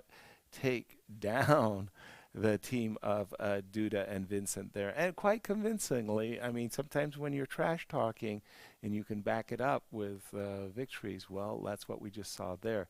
And it was one of those games where it looked like both black players were essentially getting crushed. Duda was getting destroyed even worse. And so it was a question of who was ahead on the clock, and in this particular case, Anish was ahead on the clock, so that it meant that both players were going to stall, and one of the teams was going to win on time, so the teams resigned. As we get ready for Maxime and Nepo going up against one of the local teams, whether it be Jan and Peter or Christian and Amir, I'm not really too sure. My apologies to the local German players for that, as the games are underway. And I love this move. It looks so counterintuitive by black, Maxime, knight f6. But the idea is you give up a knight for this very, very good pawn on f6, which is a crucial defensive pawn. I'm referring to the board on the lower right. Knight f6, sacrificing a knight. He takes it. You take with the e pawn. It helps your development. You get this incredibly safe king. Yes, I give up a knight, but a pawn can oftentimes be worth a minor piece in Bughouse, and it's a question of initiative. Now, over in our first game, we see a devastating position for white, because the rook on g7 is terrible, and there has to be a pawn there. I would have personally played bishop on b5 takes d7, but I love this move, bishop f6 as well. You're hitting the queen on d8. You're hitting the rook on g7. I mean, it's devastating. The black is destroyed. Nothing to say. The rook on g7 is hanging. The white can plant a pawn on e7. So that game is lost now. In the other game of Maxine, you see again these pawns on f6, f7, h6, h7, protecting the king. It looks great if you ask me. Bishop on c8 takes f5. Why doesn't he play bishop on c8 takes f5? I don't know. Likely just missed it. So bishop takes g6, f7 takes g6, h7 takes g6. In both cases, I think black's king is absolutely fine. Bishop takes h6. Not really too sure what that's about. Bishop takes h2 check, followed by, I don't know, knight takes h6. Maybe you put a pawn on f3. But knight takes h6 certainly has my vote. No question about it. It's a good bishop that was tickling my king side. Rook to h4. Okay. Trades. And again, if I'm black, yes, I like that move. No, I would have probably have preferred to put my pawn on f3 and go through a light square infestation. Again, this move bishop d4 I think is naive. Your opponent's not going to allow you to capture on f2, and he wasted time with bishop to d4 and bishop back to e5. The move f5, I feel it's like more of a kind of a defensive move. Obviously, he did have this intention, which was to bring his queen over to the h5 square so that you can checkmate on h2. White needs a pawn. He needs to play pawn in hand to h3 to protect the mate on h2. Also, a knight on f3 in hand. And if you had a knight in hand, you could go to f3. But I think it's really vital that white get a pawn on h3. In the other game, oh, full disaster. It's dead. It's dead. Black's king is in checkmate. It's not checkmate because you can still interpose on g8 and f8, but that's dead. And Nepo has won that position, and Maxine just needs to, well, not lose, and it looks like he has every intention of winning as well. I think we're going to be going to Anastasia very shortly because it looks like the game has finished. Let's jump to Anastasia in playing hall. And here we are. Here we are in the playing hall, and we have one more result. Maxim and Jan just won the game. And what actually happened? I think you were dominating in both boards, which never happened before. Yes. It's the first experience when we really dominated. But thanks to Andrei for good advice in the opening. And what did he tell you? To play some normal opening, like yeah, without a piece, but with safe king. It's I understand that this is the most important thing in Bughouse. So yes. So you feel you're improving? Yeah, I guess. So our shape becoming more better and better. I see. And Jan, what about you? I think you were the first one who delivered checkmate on the board. Occasionally. Yes. So what happened in the game? How did it feel to play with local players? Quite challenging, but it's even more challenging to play in team with Maxim. Yeah.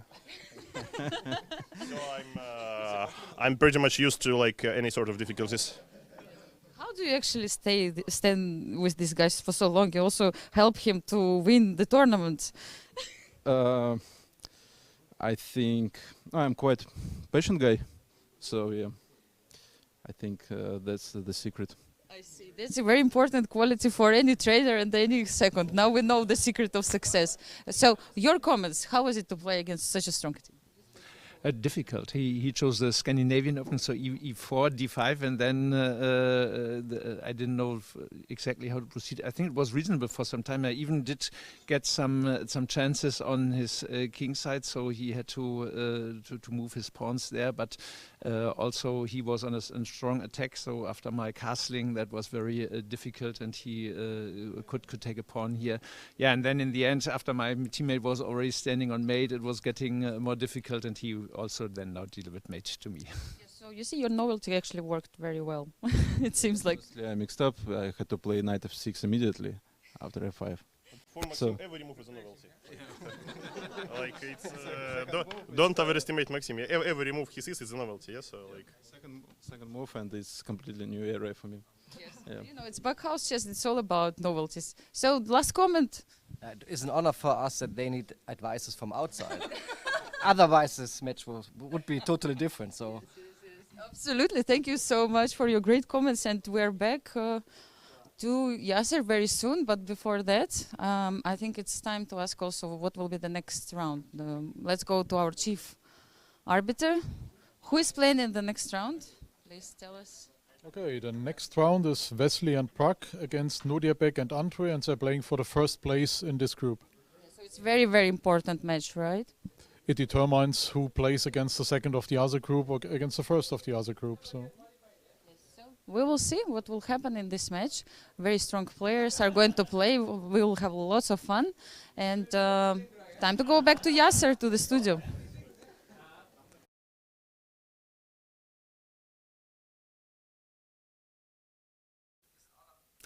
Hello, everyone, and welcome back to our Bughouse WR Chess Masters Bughouse event. I think we're really on the cusp of announcing the playoffs teams, and I just heard some trash talking. Okay, Maxime and Nepo, I accept it. But from the commentators, Anastasia was throwing some patties there as we have the game between Andre and Nodebek versus Wesley So and Prague. And I think that this is actually a marquee matchup when you consider that the teams that both teams have been very successful. Rook G1. Okay, that to my mind is a completely wasted move by White in that specific position. It was much better, in my opinion, that he play the move Bishop D2 and or C2, C3 to get rid of that knight. And White, no, is in trouble. And again, why is White in trouble? Well, look at the rook on G1. You're supposed to see king safety.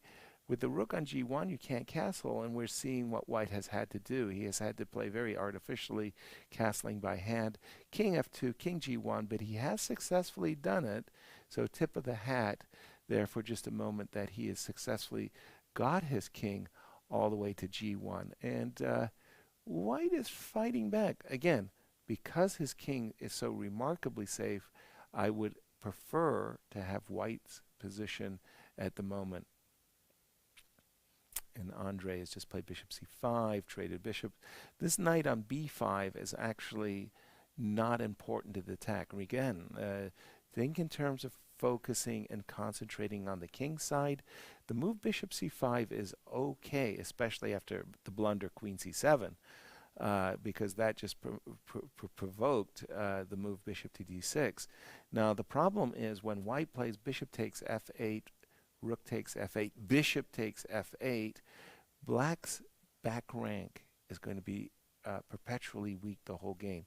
So capture those rooks, get them off the board, and then you can play rook to h8 check or rook to a8 check yourself, and black's king is going to be caught in a very nasty vice on the back rank. Now, isn't there a rook on f8? If there's not, there's a queen hanging on a3. Oh my gosh, I'm just completely lost track of what pieces. Black seems to have just like given white his entire army, if I can put it that way, because any rook check on the back rank is going to, rook e8 check followed by rook f8 is going to make black's king walk the plank. And I think that's completely winning for white. Now in the other game, oh my gosh, knights galore, I would say. Pawn to c6, something like rook, well, I was about to say something like knight to d3 and knight to f4 check, which has been played, is on white's agenda. Is it enough? I mean, both kings are getting mauled, and you cannot play the pawn to e2 again and again. Now here, if I'm white, I would be tempted to put the pawn on d3 prior to playing the knight to e2 with check. The reason is then you want to play knight e2 check and take the queen with check. Pawn to d3, what else? What else are you going to do? Maybe taking the rook. Crazy, crazy, crazy. Turning our attention back over to the first game on our left. White, again, is just absolutely killing it. He just needs, additional pawns and pieces. Okay, finally a rook came to the back rank. Check. I think there's a rook on e7 that's not been, and there you go. This is what happens when you lose both your rooks. You get attacked on the back rank. Ooh, pawn to d7. So there was a rook on e7. It had momentarily kind of disappeared into the ether there. Very interested onlooker Vadim. Oh, rook takes g7. That's devastating. Oh. Okay. Now again, I don't know what pieces are in hand, but rook takes e8 check. You should be able to checkmate with just anything in hand because the two rooks are devastating. And here we go. Now, what you need, white always has this kind of perpetual check. Okay, some moves, but okay. And white is checkmating in the other game, so that's frozen. So white must win. Oh boy, white must win the game. I don't know what's going on. Oh no, white blundered. And if he has to make a draw,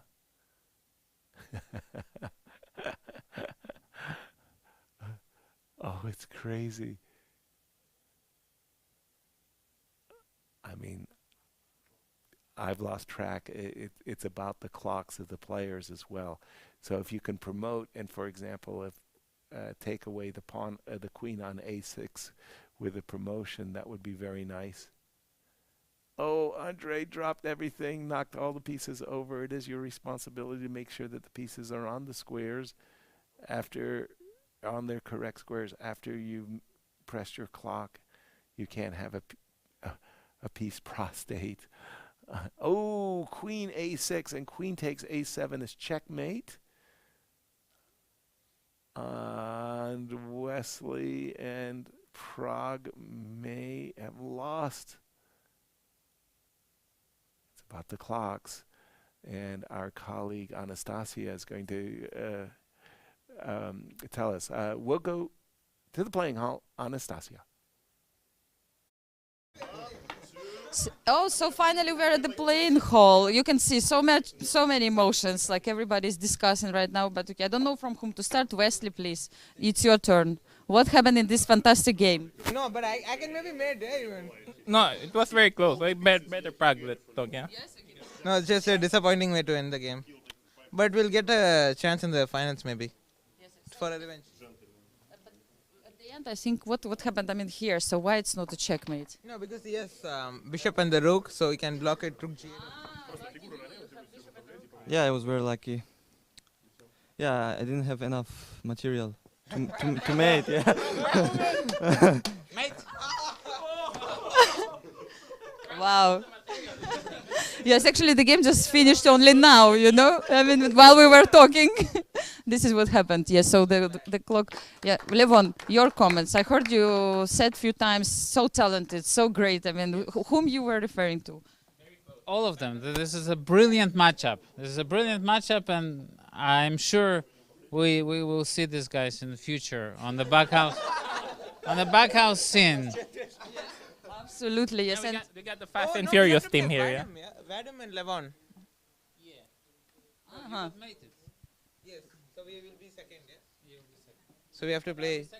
No, we will be first, yeah? So first Wow. and second, I think. How do you know? Yes. Yes. So now we are trying to find out actually who is winning. So what is happening? Who is playing? Vadim and Levon against Christian and Amir.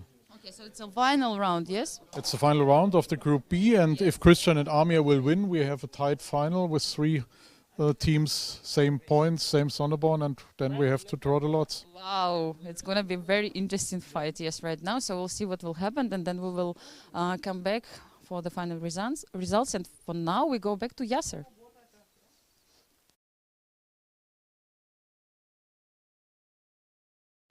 As we see Levon and Vadim playing, I'm guessing that it's going to be the last round before the playoffs, and they're playing a local German team.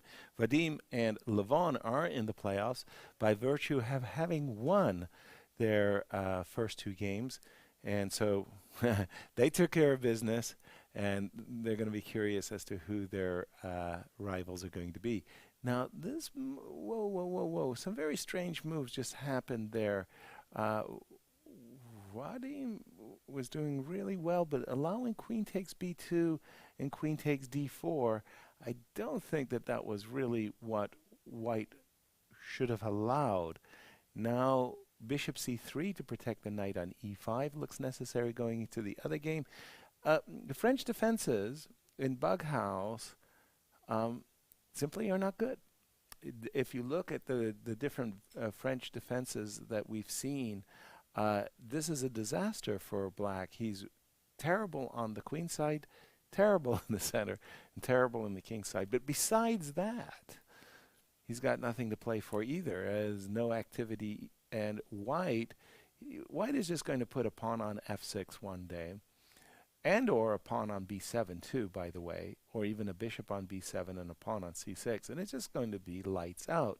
Here, there's the sole counterplay is queen takes c3 check, but that can be met by knight e2, or more concretely, you put a pawn on f6, you meet queen takes c3 with a bishop coming to d2. So that looks terrible for black, very good for white. And in the game of Vadim, f7, king went to d8. Now, if you had a queen in hand, you could put it on the e8 square. Bishop takes e8, rook to d8 is mate.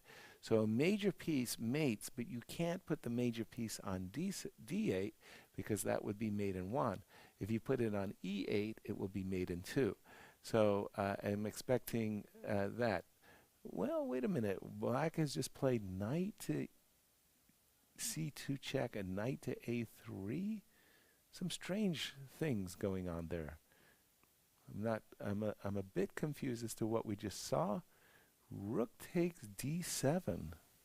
What a very strange sequence we have just witnessed. Why would you play rook takes d7? In any case, we are where we are. White needs a knight. Oh boy, white is really messing this up, as black's king somehow has found its footing, And white's king is the one suddenly under duress. White really messed this up. Bishop e2, rook takes a8, bishop g5 check. Well, sometimes you just got to get on your walking shoes and run. In this case, king to c7. White desperately needs a knight that he can put on the d5 square. Oh, I'm not a fan of the move bishop e3 check. Ooh, those knights, those crazy hoppers. Knight takes e3 check, knight c4. Don't see the mate quite yet, but knight c4 check, followed by knight b4 check. Whoa, whoa, whoa, whoa. And if you don't see anything really, really concretely, you ask your partner, what do you need?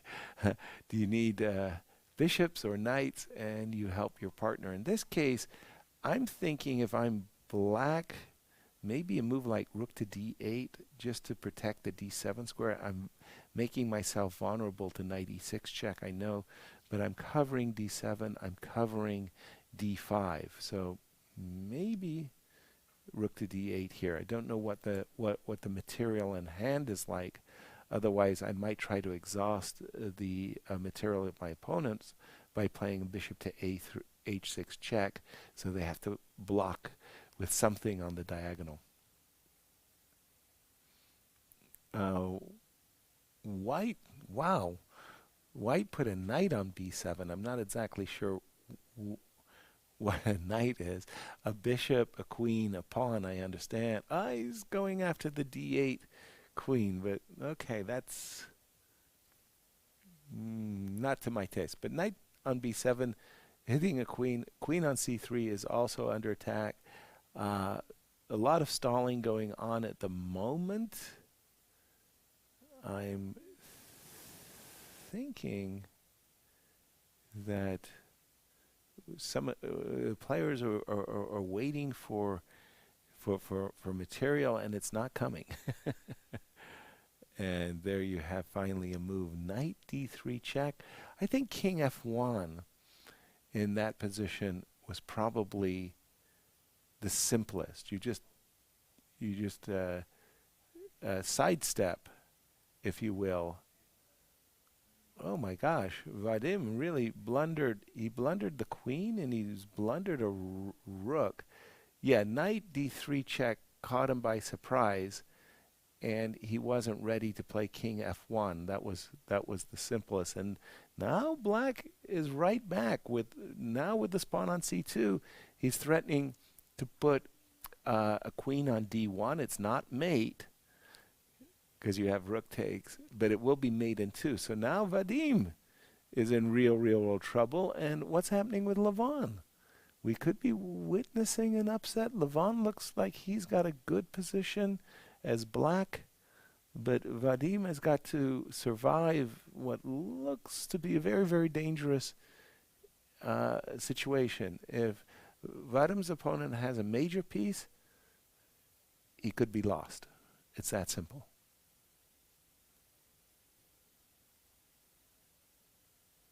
By the way, in Bughouse, you have to reveal what's in your hand. You can't sit there and hoard your pieces and say, I don't know what I'm holding. You got to be able to tell your opponent can ask you, do you have a queen, as that could be a checkmate, or do you have a knight? And you must play with open cards. Holy smokes. Levon has got the game. White's king is making a march, but it's not going anywhere. King e6 walks into queen g6, and it's made on the next turn. And something's going on. I think Levon and company were ready to shake hands, and not so fast, said Vadim. What is going on? Oh, queen e7. What is queen e7? Queen e7, he's expecting knight g7 perhaps? Okay, Levon is, so it's all about the clock and who's ahead on the clock. Next. And finally, there's a handshake, but truth be known, I'm not really too sure what's going on. Levon has checkmated his opponent. That's clear.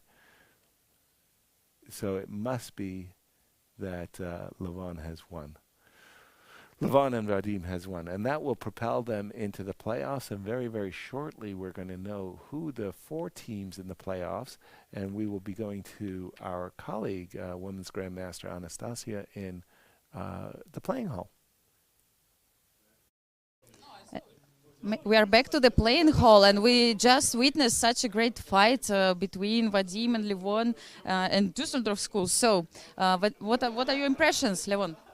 Oh, it was a tough fight, but I think since I had 3 extra knights by Vadim, who played very strategically, it was a big advantage for me, easy. Yeah, I saw the king was marching all the boards. What happened to the king? Well, yes, it's army of cavalry. It takes the infantry on the right, so it's very important, yes, to make the king go, so you can find the checkmate on the board. Absolutely. And Vadim, what happened in your position? Why you didn't play for some time? Well, I hope that Levon will win, and he won. I promised and I delivered. Yes. He made a good game, so he saved us. Yeah. But it's very important to have still some hopes. Of course. And if I have Levon, I feel more confident. So great. What about you guys? I think you tried your best and a very good position here on this board, right? Yes, I think there were only 1 or 2 seconds up in time, and it was a very tough game. And maybe if I have more time, I would just promote a pawn, and it would be a little bit more difficult. I see you have very good positions. It's already the 2nd time that you actually overplay your opponents. Thank you very much. But what do you need to improve the situation? More mistakes of my opponents. Your partner. Yes. So your impressions, though. I mean. Yeah, for sure. It was great fun to play against Levon. He was the best Bughouse player in the world. So I was nearly to mate him, I would say. But the thing is, of course, there are 2 parts, and if I don't get 1 piece, then it's not nearly a mate. So I was never about to mate him any time. But then when he was just in his attack, I didn't have had any chance. In the end, I was very happy that Amir found a way to nearly promote the pawn, because this just brought us a little bit back into the game. But they were too strong, so they deserve to win in the end. Yeah. Okay. Congratulations, guys. Yes, and have some rest. So now we have the result. Levon and Vadim, they won this match, very important match, and qualified, if I'm not mistaken. And so we are going back to the studio, to Yasser, for more details. And there you have it, Levon receiving by Vadim 3 extra knights. It's like the march of the cavalry or something. They come in, these 3 extra knights, and that decided the game. And I think there's a slight pause. I'm not 100% sure there's going to be a slight pause, but I do believe we've reached playoffs. I'll get that confirmed in a moment. If there is a pause, we might take a short break just to stretch the legs, so to speak. And in any case, the playoffs will be upcoming. 4 of the top teams. I'm expecting that Vadim is in. I'm expecting that Nepo is in. I'm expecting that Andre and Nobidek and Nadeberek is in. And I suspect I'm missing a 4th. So for the moment, we're just going to take a very short break on our side, and we're going to be back with full coverage of the WR Chess Masters Bughouse, a first of its kind. We'll see you on the other side of this break.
Yes, and we are back to the playing hall. We can hear the other guys are playing in the nearest room, so they're also screaming, continue playing. But now we have a very important semi-final match.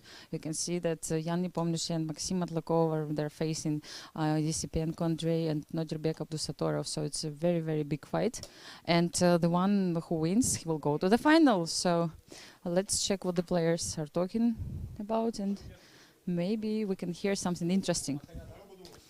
English, please, guys. English. I'm trying to convince them, but really hard because all of them can understand Russian. Let's check the position. I think Jan has a good initiative. He brought his pawn on e3. It's a very dangerous mark.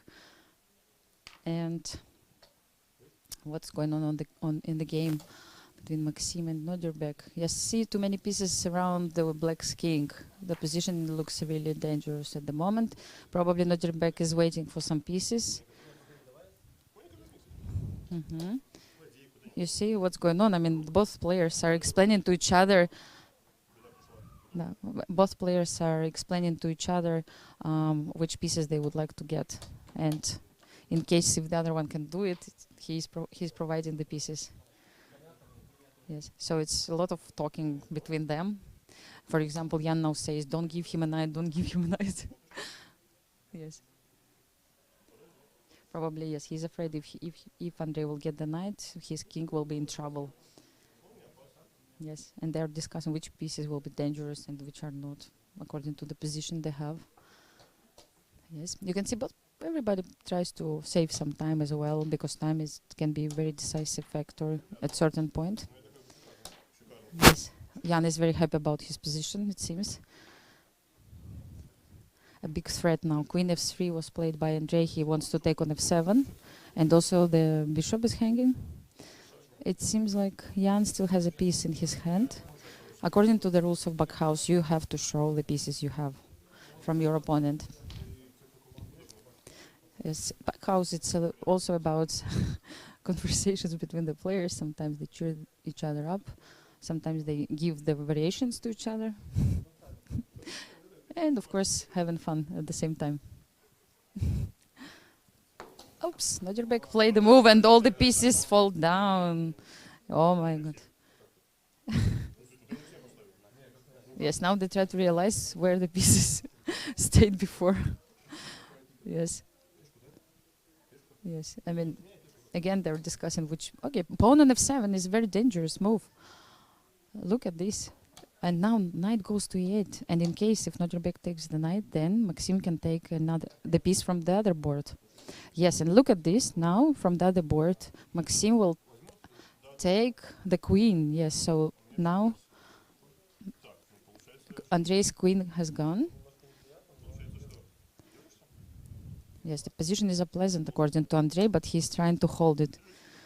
Double check on the board. Bishop is on f2, rook e4, threatening the king. Yes, so I think it's time to go back to our studio and listen to the commentaries of great commentator and grandmaster Yasser Serevan.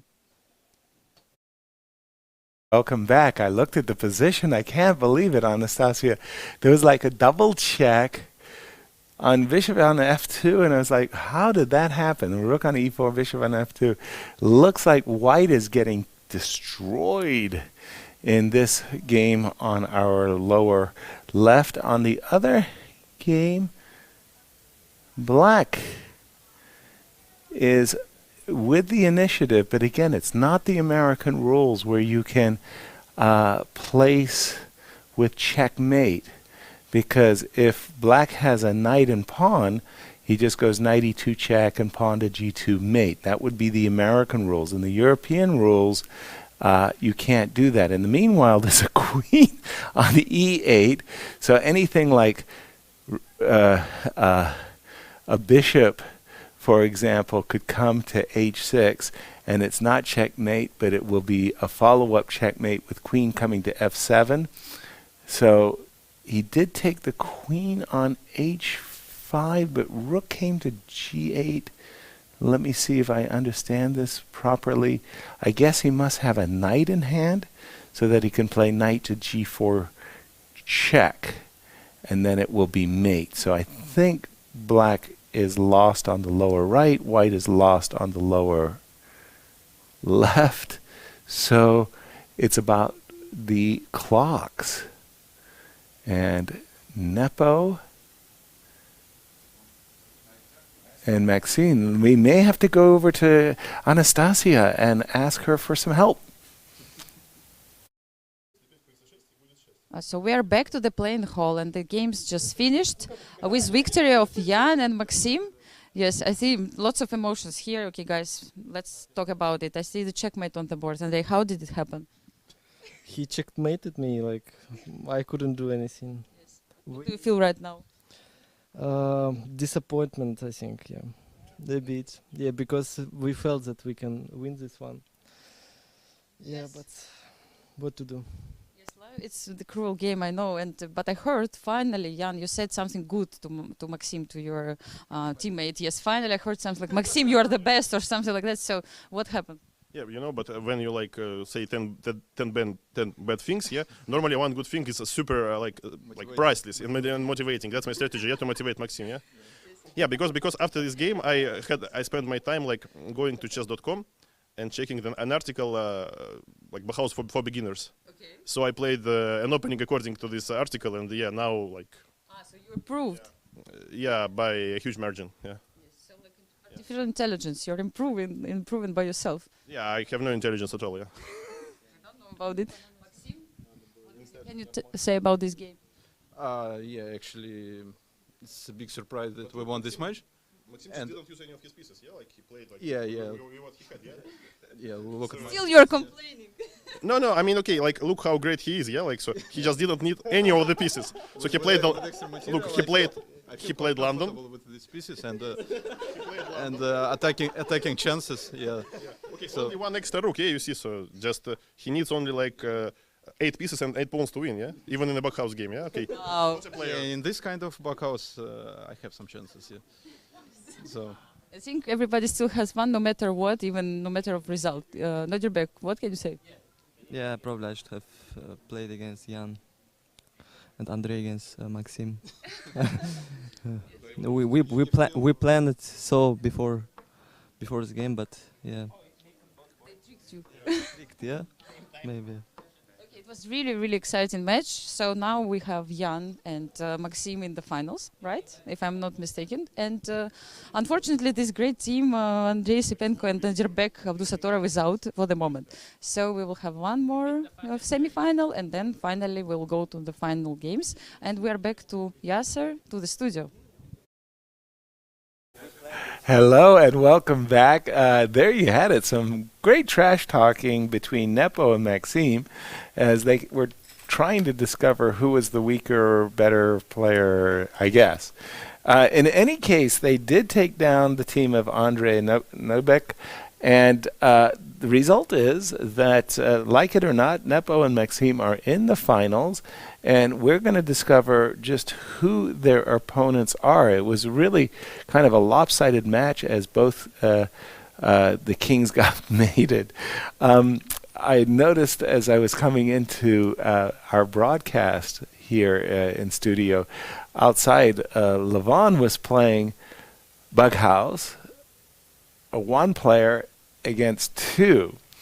And somehow he had managed to outplay his opponents, giving a Bughouse simul. This is really hard because, of course, you have to play on 2 boards, and you're switching back and forth, and it's very easy to fall behind on time. I'm not sure who our semifinalists are. I know that Levon, for sure, and Wadim, they got to the playoffs, and it was Prague and Wesley. I wasn't 100% sure who was the other semifinalist, but it's going to be the team of our sponsor, organizer, Wadim, and they're off, and Levon versus Wesley Slow and Prague. And let me just make sure that I've got the correct board. I'm trying to match the board with the one on the top. There is, we don't have the names. Looks like a London system with C5 and Levon with the black pieces. I think Levon's game, it's so hard to tell from the camera angles which side. I'm not doing a very, very good job, am I? But there's a knight on d8 in Prague's position. So the first, so Levon and Vadim are the team at the top of the graphic, and the team on the bottom is Wesley and Prague. Now there's a white knight on d8, and it's captured a queen, but something's happening on d2 as well, so it's not all play on one goal for white. And this move g4 is an indication that it quite possibly that that black is the one with the initiative. That's rather counterintuitive of what's going on there. In the meanwhile, Levon with a knight on g5. There's some vague looking attack. The pawn went to d7. Okay, again, this knight on g5 is controlling e5. I might be tempted as white to play bishop takes g5 check, provided I have a knight in my hand. And, well, we just saw the move knight takes f7. Crazy things are happening in both games. This move knight takes f7 precipitated this move knight takes d2. Not a big fan of that move. Knight, he did have a major piece. That was the question. Could he drop a queen on to c1? And he's done that. That's huge. Now the momentum might have shifted decisively in black's favor. Levon's king has floated all the way to f6, where he's claiming it's perfectly safe. What's the problem? He's just captured on e2. Ideas of capturing on f1, followed by putting a pawn on e2, perhaps. That type of thing. Ooh, rook h8? What is going on? Very, very hard to tell. The pieces are all getting tossed around the boards. Okay, rook takes d1. Yes. This is a very standard idea where you're checking on the sides. Knight, what? Ace? No, that must be a bishop on a6. I can't imagine. You could play pawn to d3, and the bishop can take on f5. So Prague just needs a pawn. Pawn to d3 check. That Vadim could get mated with the pawn on d3. And in the meanwhile, Levon is also doing his best to avoid mate. So it really feels like Wesley So and Prague are the team that's going to make it into the finals. I don't know what the clock times are, but it really looks like Wesley and Prague have this match in hand. King to d. Whoa, whoa, whoa. I can't believe it. Suddenly the momentum has shifted once again. And we can see maybe a knight coming to c8. It's not going to be mate. If you go king to d6 and you could put a knight on c8 and you can promote to a knight, that would be checkmate. So Vadim might be saving his team. I don't know what it is. He's had to play bishop takes f6. That's a bit of a concession. I would have liked to have played queen to... Whoa, whoa, whoa, whoa, whoa, whoa. I don't understand that move, queen to c5 at all. Whoa, whoa, whoa. Why queen to c5 in that position? Unless he has a knight in c8 in his hand. So some question about can he put a piece on d3 or not? Wesley? It's like the pieces blink and they're gone, and very, very hard for me to follow. So just apologies for that. Clock has stopped. There's a shaking of the hand. Levon is rousing himself like, we have won. And I think Wesley and Prague lost. And we go to Anastasia for confirmation. What? So we are back to the playing hall, and yes, Yasser, you are right. The confirmation is here. Vadim and Levon just won the game. You could see this final gesture of Levon. Levon, during the game, first of all, congratulations, guys. Great job. Secondly, why did you say at a certain point that you don't like Wesley anymore? So what was the reason for that? I think Wesley was just playing too well. And I'm a competitor. And yeah, you know, he was hurting my feelings with his good moves. Yes, I can understand that, but later on you changed your attitude, right? Yeah, later on he became the usual Wesley that I know.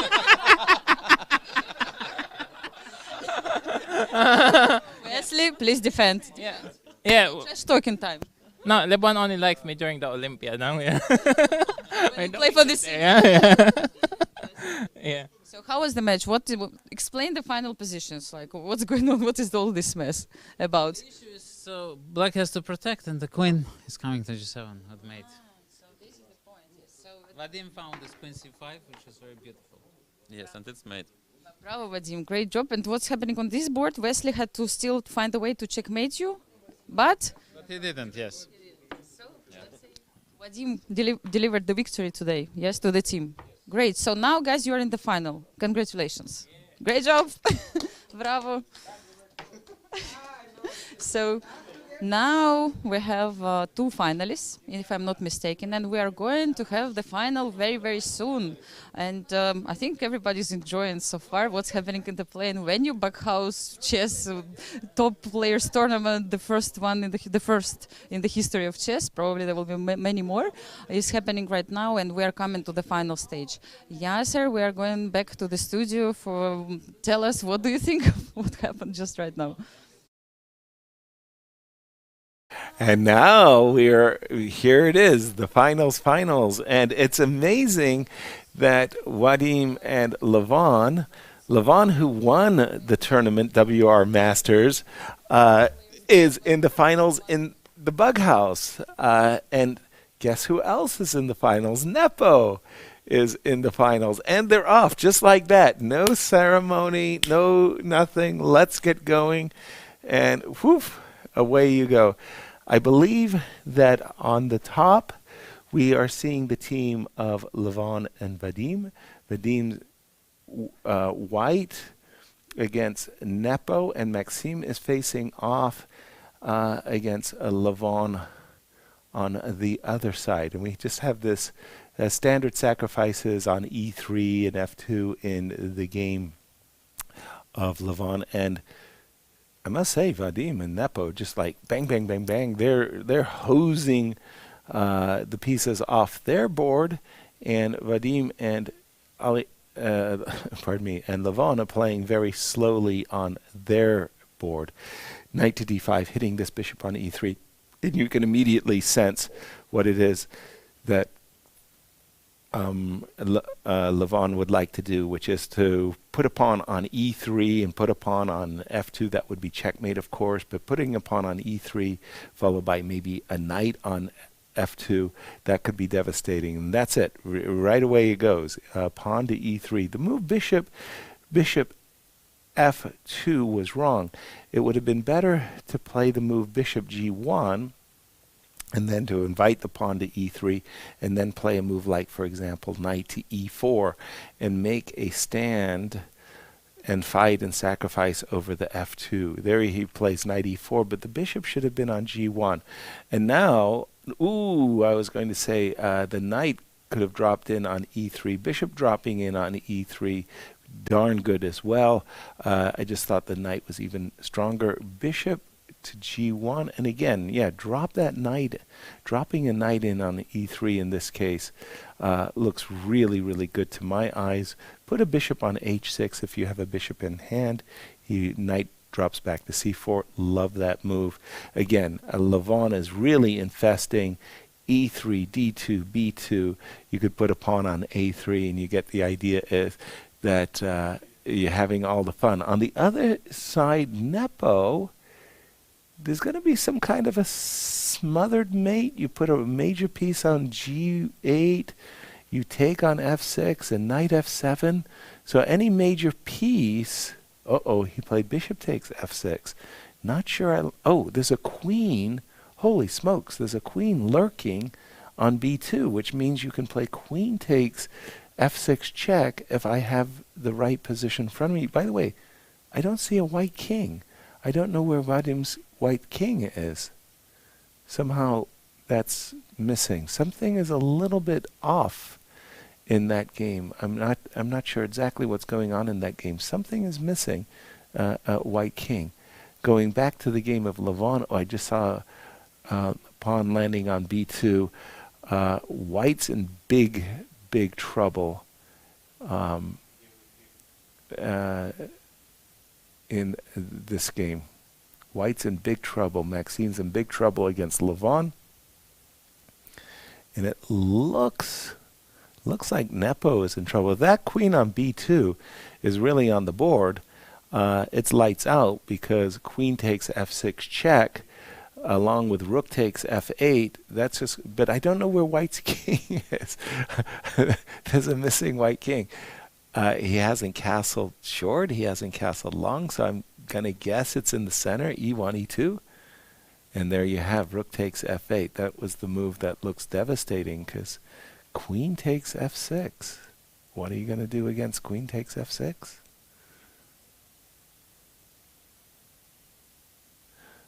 Or if you like, probably even better, is if you have a bishop in hand, you could go bishop to G7 check, king takes G7, followed by queen takes F6 check, and then you can promote and mate on the board with the pieces in hand. And it looks like Levon and Vadim have won, and looks like a very, very deserving victory indeed, because Levon has just put a major piece, rook to C1 check, and over to Anastasia to congratulate our winners. We're back to the playing hall, and you know what just happened? Please don't put the pieces. Illegal move. Yes, illegal move. Finish the game. Yes. He played D7, but the position is so terrible for White that it's hopeless. I think Maxim made a mistake early on. He allowed me. You played many times D3 in this game. Yeah, it crushed them totally. Yeah. And Vadim did a very good strategy. He just exchanged some things. And Vadim, your comments. Okay, first of all, congratulations, guys. You won this Bughouse event. Woo! How do you feel? Yeah, actually, I was expecting this, yeah, so... yeah, like I said, it's the only game I can play against these guys, so yeah. We won. Thank you to Levon. It was an amazing teammate. Thank you, Vadim. We played very well. Yeah, thank you to all of you who participated. Yeah, and now we go to lunch. Yeah. But wait a second. I had a feeling that also Levon today won the trash talking contest as well. Yes. What do you think, everyone? Yes. Who is the winner? Anish, are you agree? Can you come please closer? Sorry. I felt the tension was very high, and I really like that there is no rule. But as soon as the illegal move is there, suddenly everybody is alert. Yeah, this is nice. Yes, this is very funny. Yes, and after, these guys, they had some time. I didn't want to ask them immediately these questions, but still, I mean, how do you feel now, Maxim? Actually, it's a pity to lose this game in this kind of manner. Yes. Yeah, and of course, at the end, it was wrong pre-move. So, yeah, but the situation was completely crushing for us. Jan, sorry to disturb you, but please, the last comment. Maxim got back to his roots, yeah? Yes. That's it. That's what I can say, yeah? Did you enjoy at the same time? No. Maybe this is a key. Yeah. I'm here to enjoy, yeah, but Jan, okay. Maxim doesn't need prize money. Yeah, okay. Jan is here to win always, yes? Yeah, I'm playing for free. The whole prize for Jan, for sure. Yeah. Thank you very much, guys. And I mean, I think it was really great event. Maybe anybody would like to comment a little bit on it.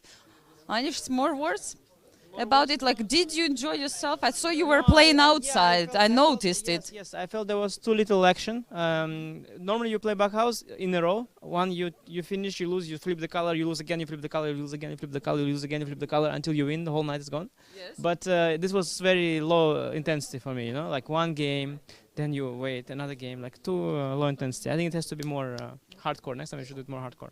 Next time for sure. And Levon, one more last question. Like, do you feel it was kind of unofficial world championship in Bughouse today? No. But I mean, you invite other players, so it could be the world championship actually in Bughouse. I think Fabi. I think Fabi is very good. Fabiano is very good. Yes. Hikaru is also very strong. Hikaru and Alireza both strong.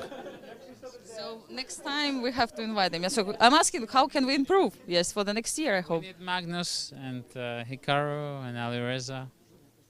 Okay.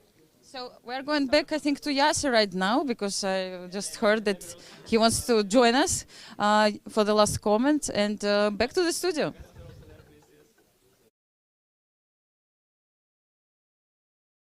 Hello, everyone, and welcome back to our studio.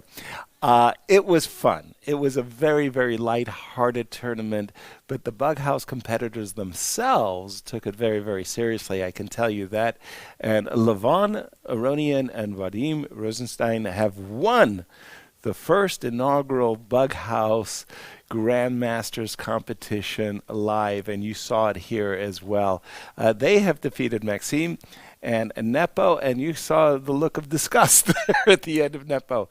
Few suggestions for future formats. When you get to the playoffs, semifinals, best of 3. When you get to the finals, best of 5. That would have made it absolutely terrific. We hope that you enjoyed our coverage of this, the Bughouse. Our congratulations to Levon again, as he seems to win everything here in Dusseldorf.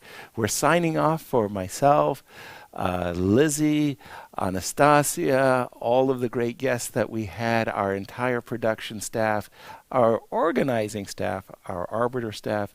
Thank you so much for joining us. We hope you have a wonderful weekend, and we'll say good night. Bye-bye.